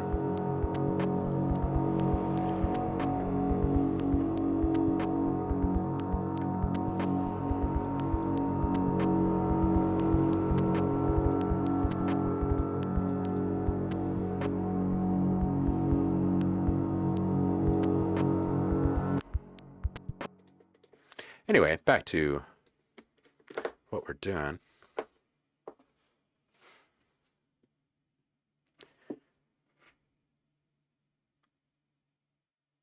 Turned off all plugins and deleted the one.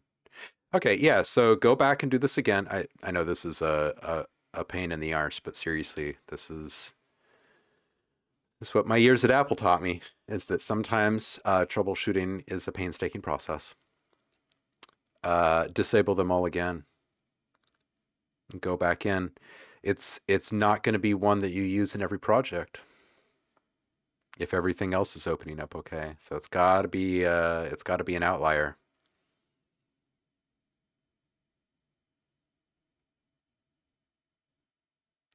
Swamp is saying, "My cat likes your voice, Chris. She heard your stream and came up, started rubbing up against me for no reason." Oh, that's awesome. The cat's just hungry.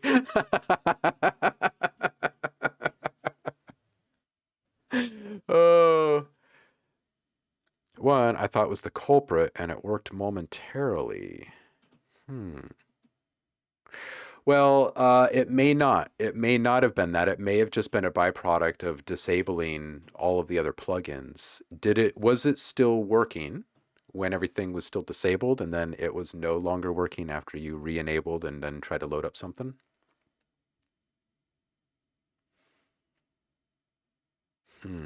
Yeah, stuff like that's always tricky. All right, getting back into what were we doing up here? Oh yeah, I was thinking some kind of like little ambient thing to go along with this thing.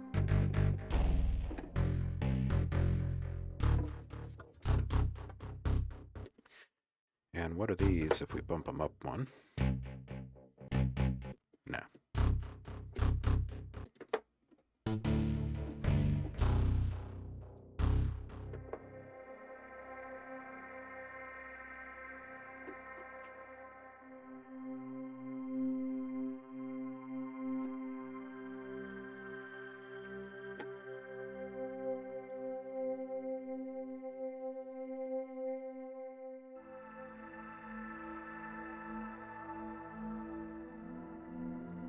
It's a nice little cinematic vibe on this one. Let's get rid of these lows.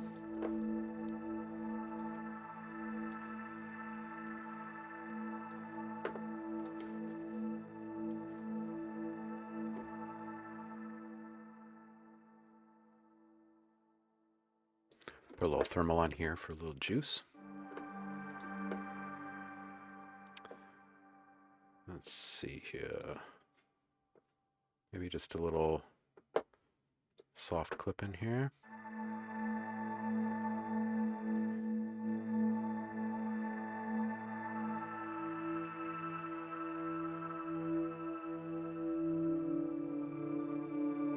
Ooh, actually maybe a little soft clip into a little phase distortion. Oh, love it. Okay. Let's bring this down here.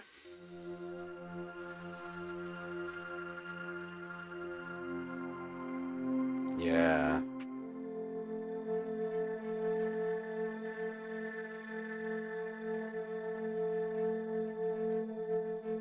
Takes it kind of instantly into that kind of Blade Runner realm, huh?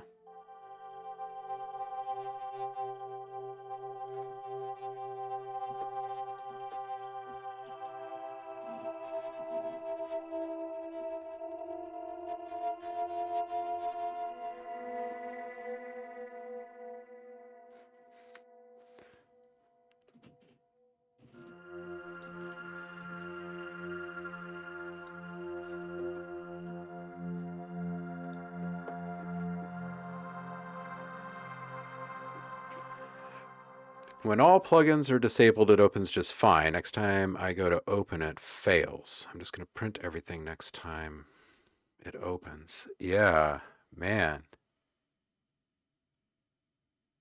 That's troublesome. And everything else is like all your other projects are opening fine right now.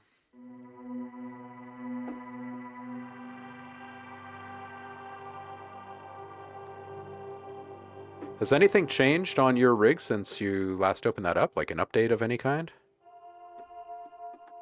It's the only project.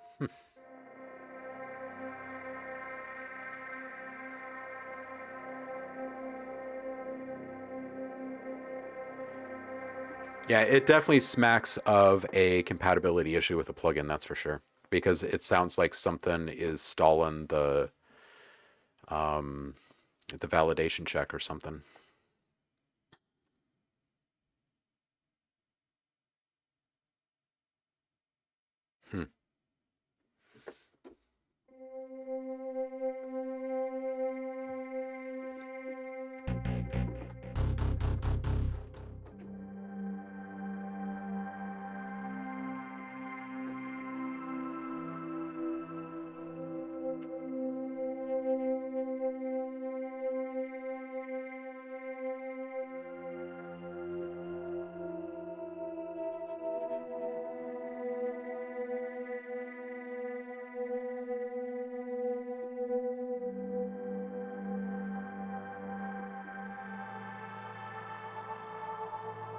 That's a nice sound right there. All right, on to the next.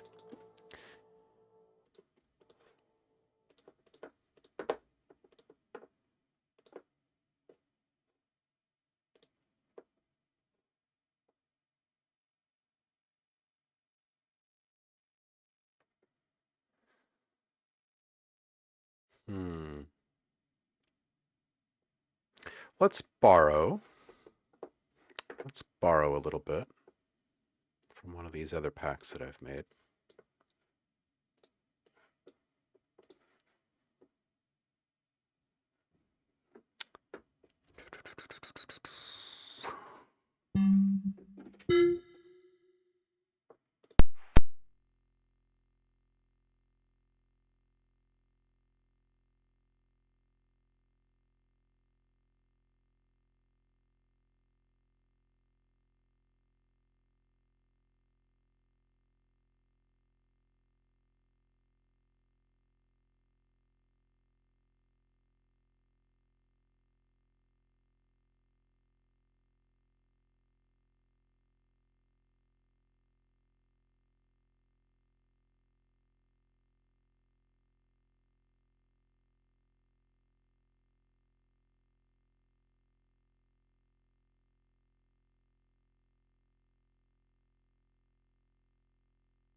Okay, so now you guys hear it, but I don't.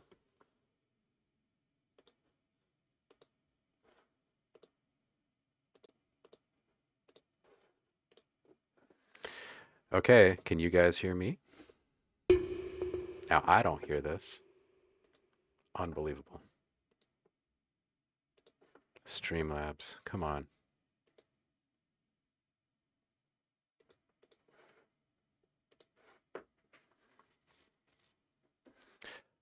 Ba-dum-bum. You guys got voice too? I'm starting to figure out exactly how to get back from this.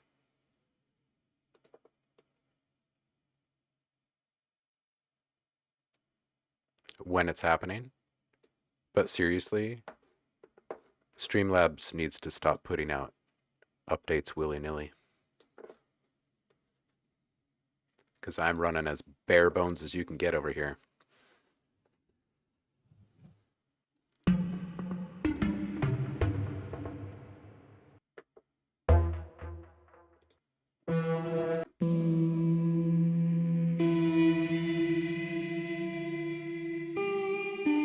Paulie, you take care, brother.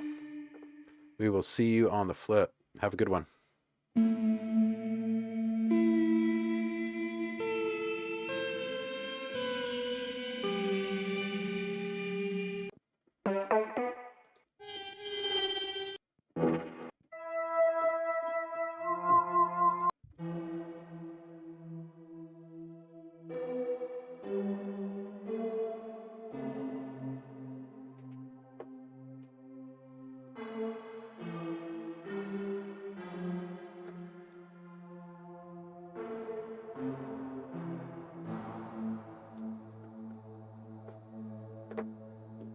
So this might fit that same vibe here.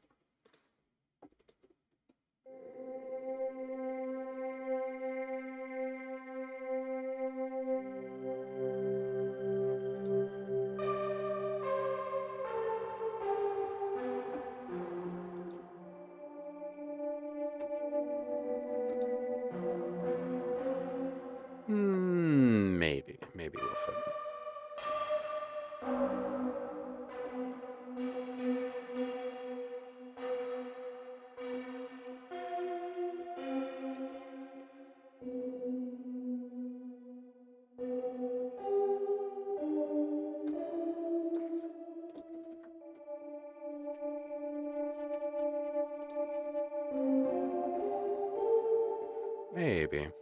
Maybe a little less wash on this.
Has anybody out there seen Nomadland? I watched it for the first time last night, and it keeps popping into my head today.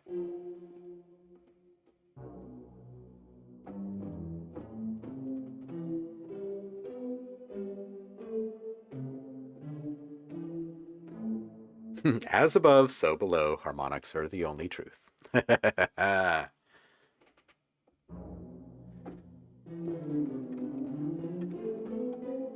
I'm not quite sure if I like this for the palette, but it's close.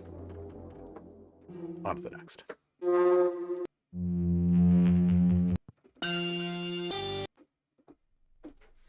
right, I'm just gonna start some from scratch here.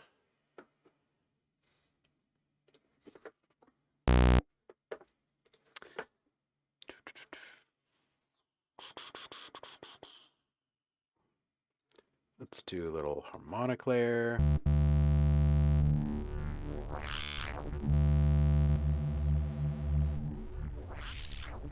And let's make that all nice and smooth.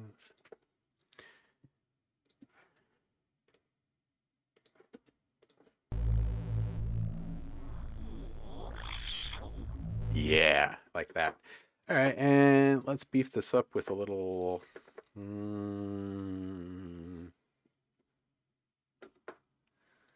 little sign on sign. All right, let's get rid of that first. Actually, let's just zero all these.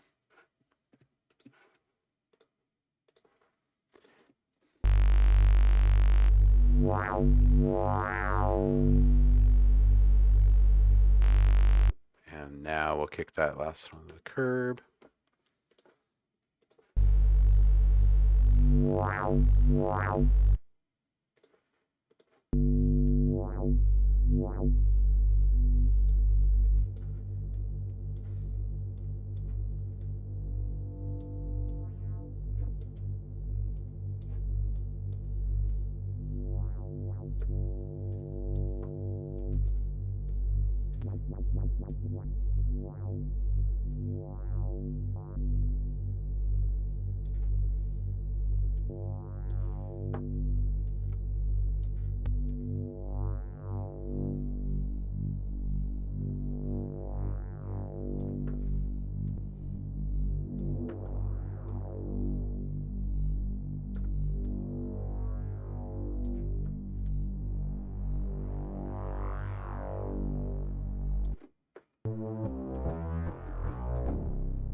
All right, let's send this through something besides just a low pass here.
Heidi is saying, OhmLab, please share. Please share what?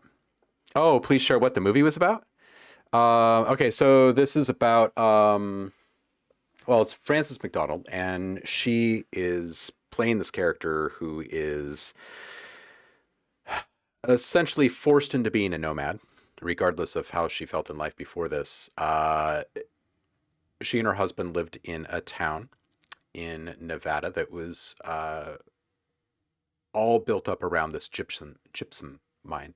And when the sheetrock industry started falling apart, the plant shut down. It canceled the zip code within like a month or something like that, and everybody bailed. The entire town died. Her husband died. Things became abysmal, and she's living out of a van, and she's connecting with other people who are living out of vans and RVs, and she's kind of moving from spot to spot, doing like seasonal work in different places, like national parks. She works a couple of stints at an Amazon plant or warehouse, and she's got just a super, like, this is such a true to life story. And it's stuck with me, and I keep thinking about it today. So I'm wondering who else out there has watched it. Yeah, and subvids, I feel like it's not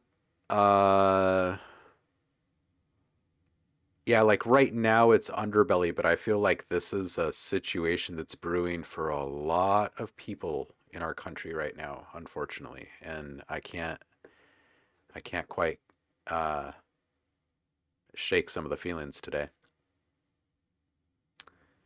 Purple is saying you watched she watched the King's Speech, which, I saw that in the theater when it came out. I was in Colorado when it came out.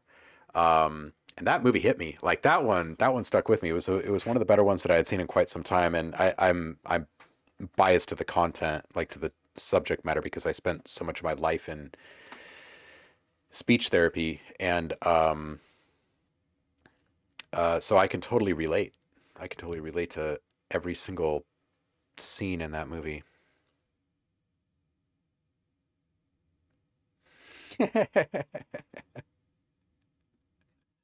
See you later, Mike.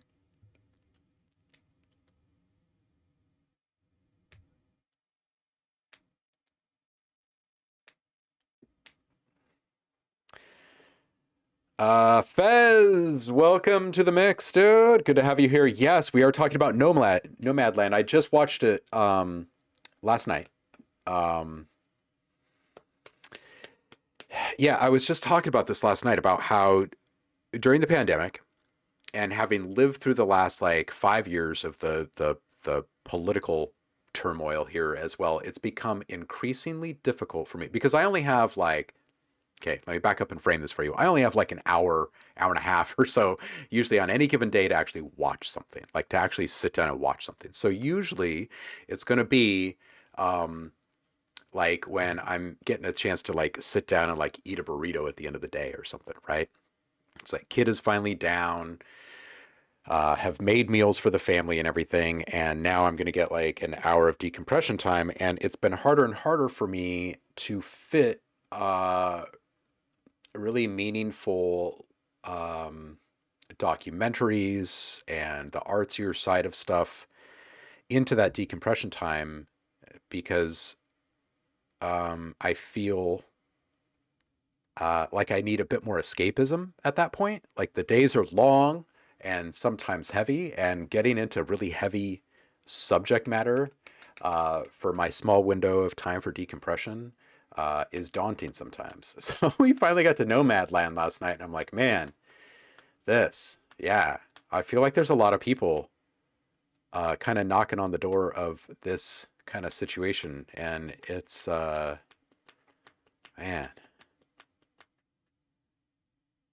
yeah, right, Paul, yeah. There's a kid that goes by Glitch that has a pretty awesome van made over for living. Paul says, get a better van. Yeah, especially for older folks. And Yeah, no, it's not a surreal fantasy like Dark. This is true real life. And from what I understand, the people in the movie, aside from just a couple who like you recognize the faces, but like the others aren't actors. They're folks that were encountered, and it really brings a serious like gravity to the whole thing because you can tell.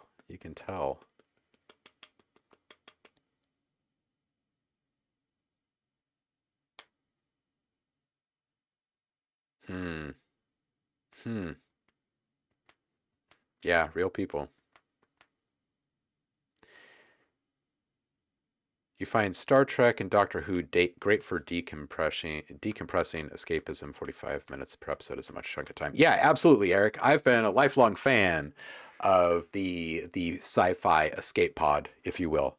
Ever since I was a kid, I've watched all of them.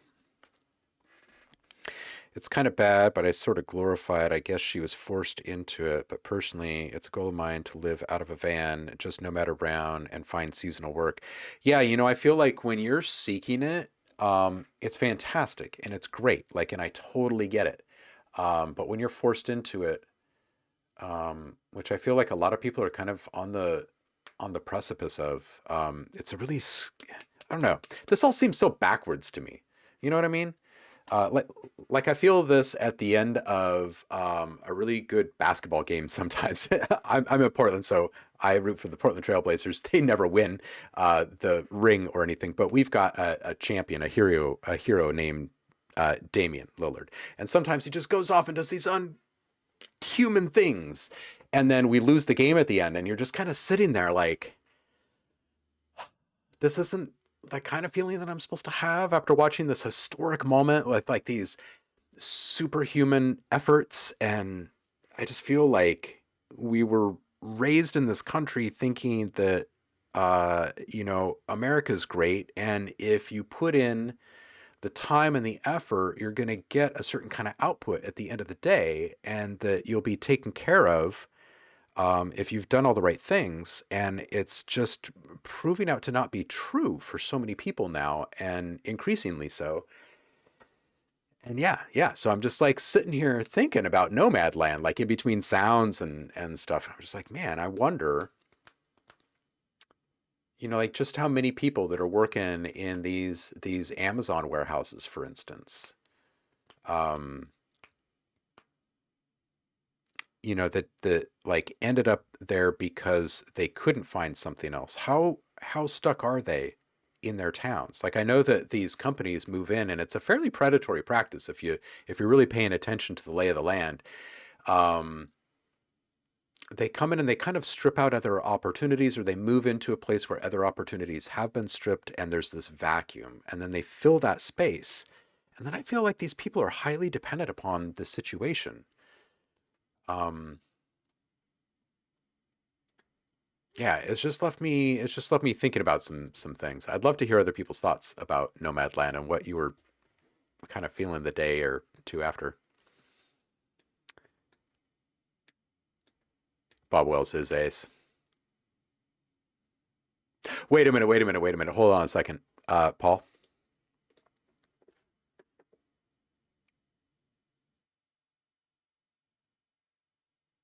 Damian Lillard.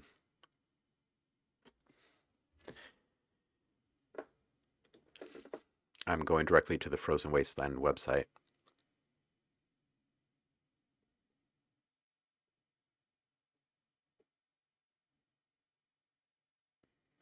Voltage controlled quad crossover.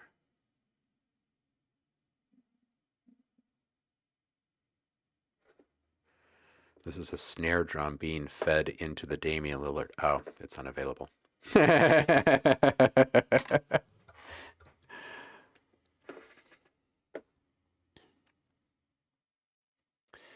Anthony says, I saw A Quiet Place Part 2 in theaters last week. The sound design was incredible, a reminder of why theaters are amazing. You just can't get the same experience in your home. That is a fact. That is a fact. Yeah, I'm not sure that we have any open here yet. We live just down the street from one, and I have not seen anything but RVs in that parking lot for over a year. And it is a massive parking lot. It is enormous.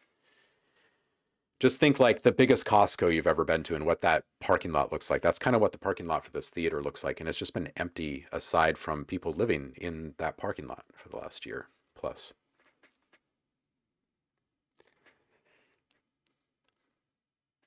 Reverse engineering by Chris.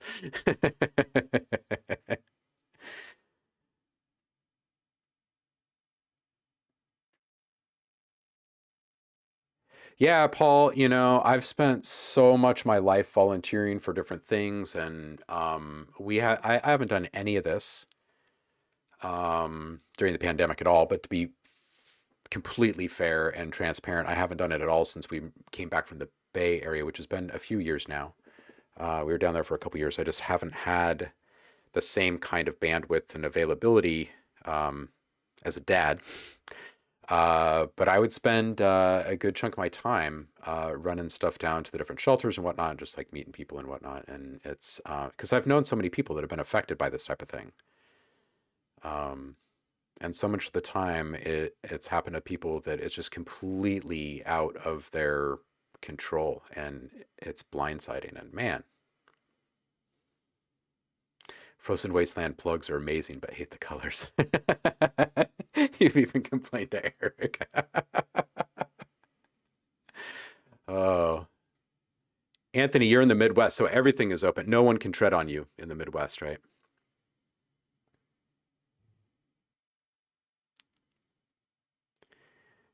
You cluster in the Bahamas.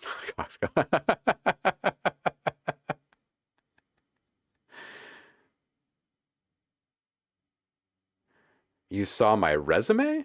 Saf, you saw my resume? How did you see my resume? Are you stalking me?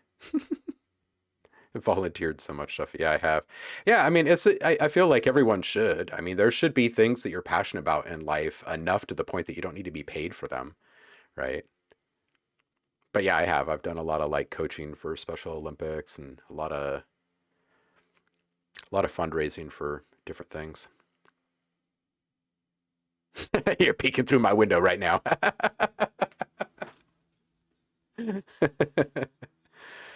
I've always been that way. You're stalking me and Saf hacked you. Oh, man. Oh, that's awesome. That's awesome. All right, well, I should go because I'm supposed to go jam here in a bit. Virtually, of course. Yeah, fully vaxxed as well here. But I got a little one. So I feel like none of it really counts.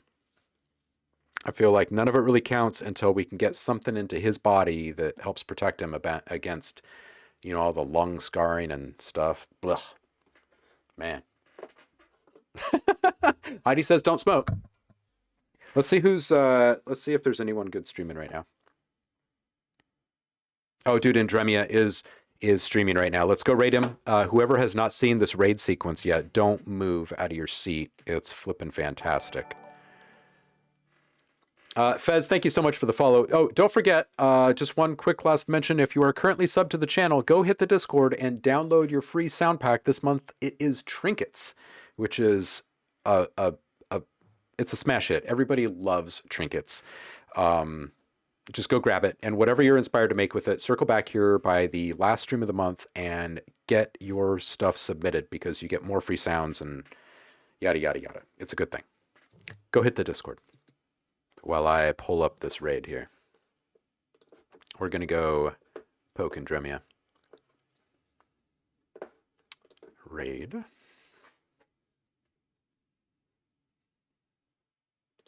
Andremia. Oh, perfect. All right, kitty cats, as usual, I do appreciate every single one of you and you hanging out with me. And I will see you all on Wednesday. Until then, stay inspired, be safe, and be well. Peace out.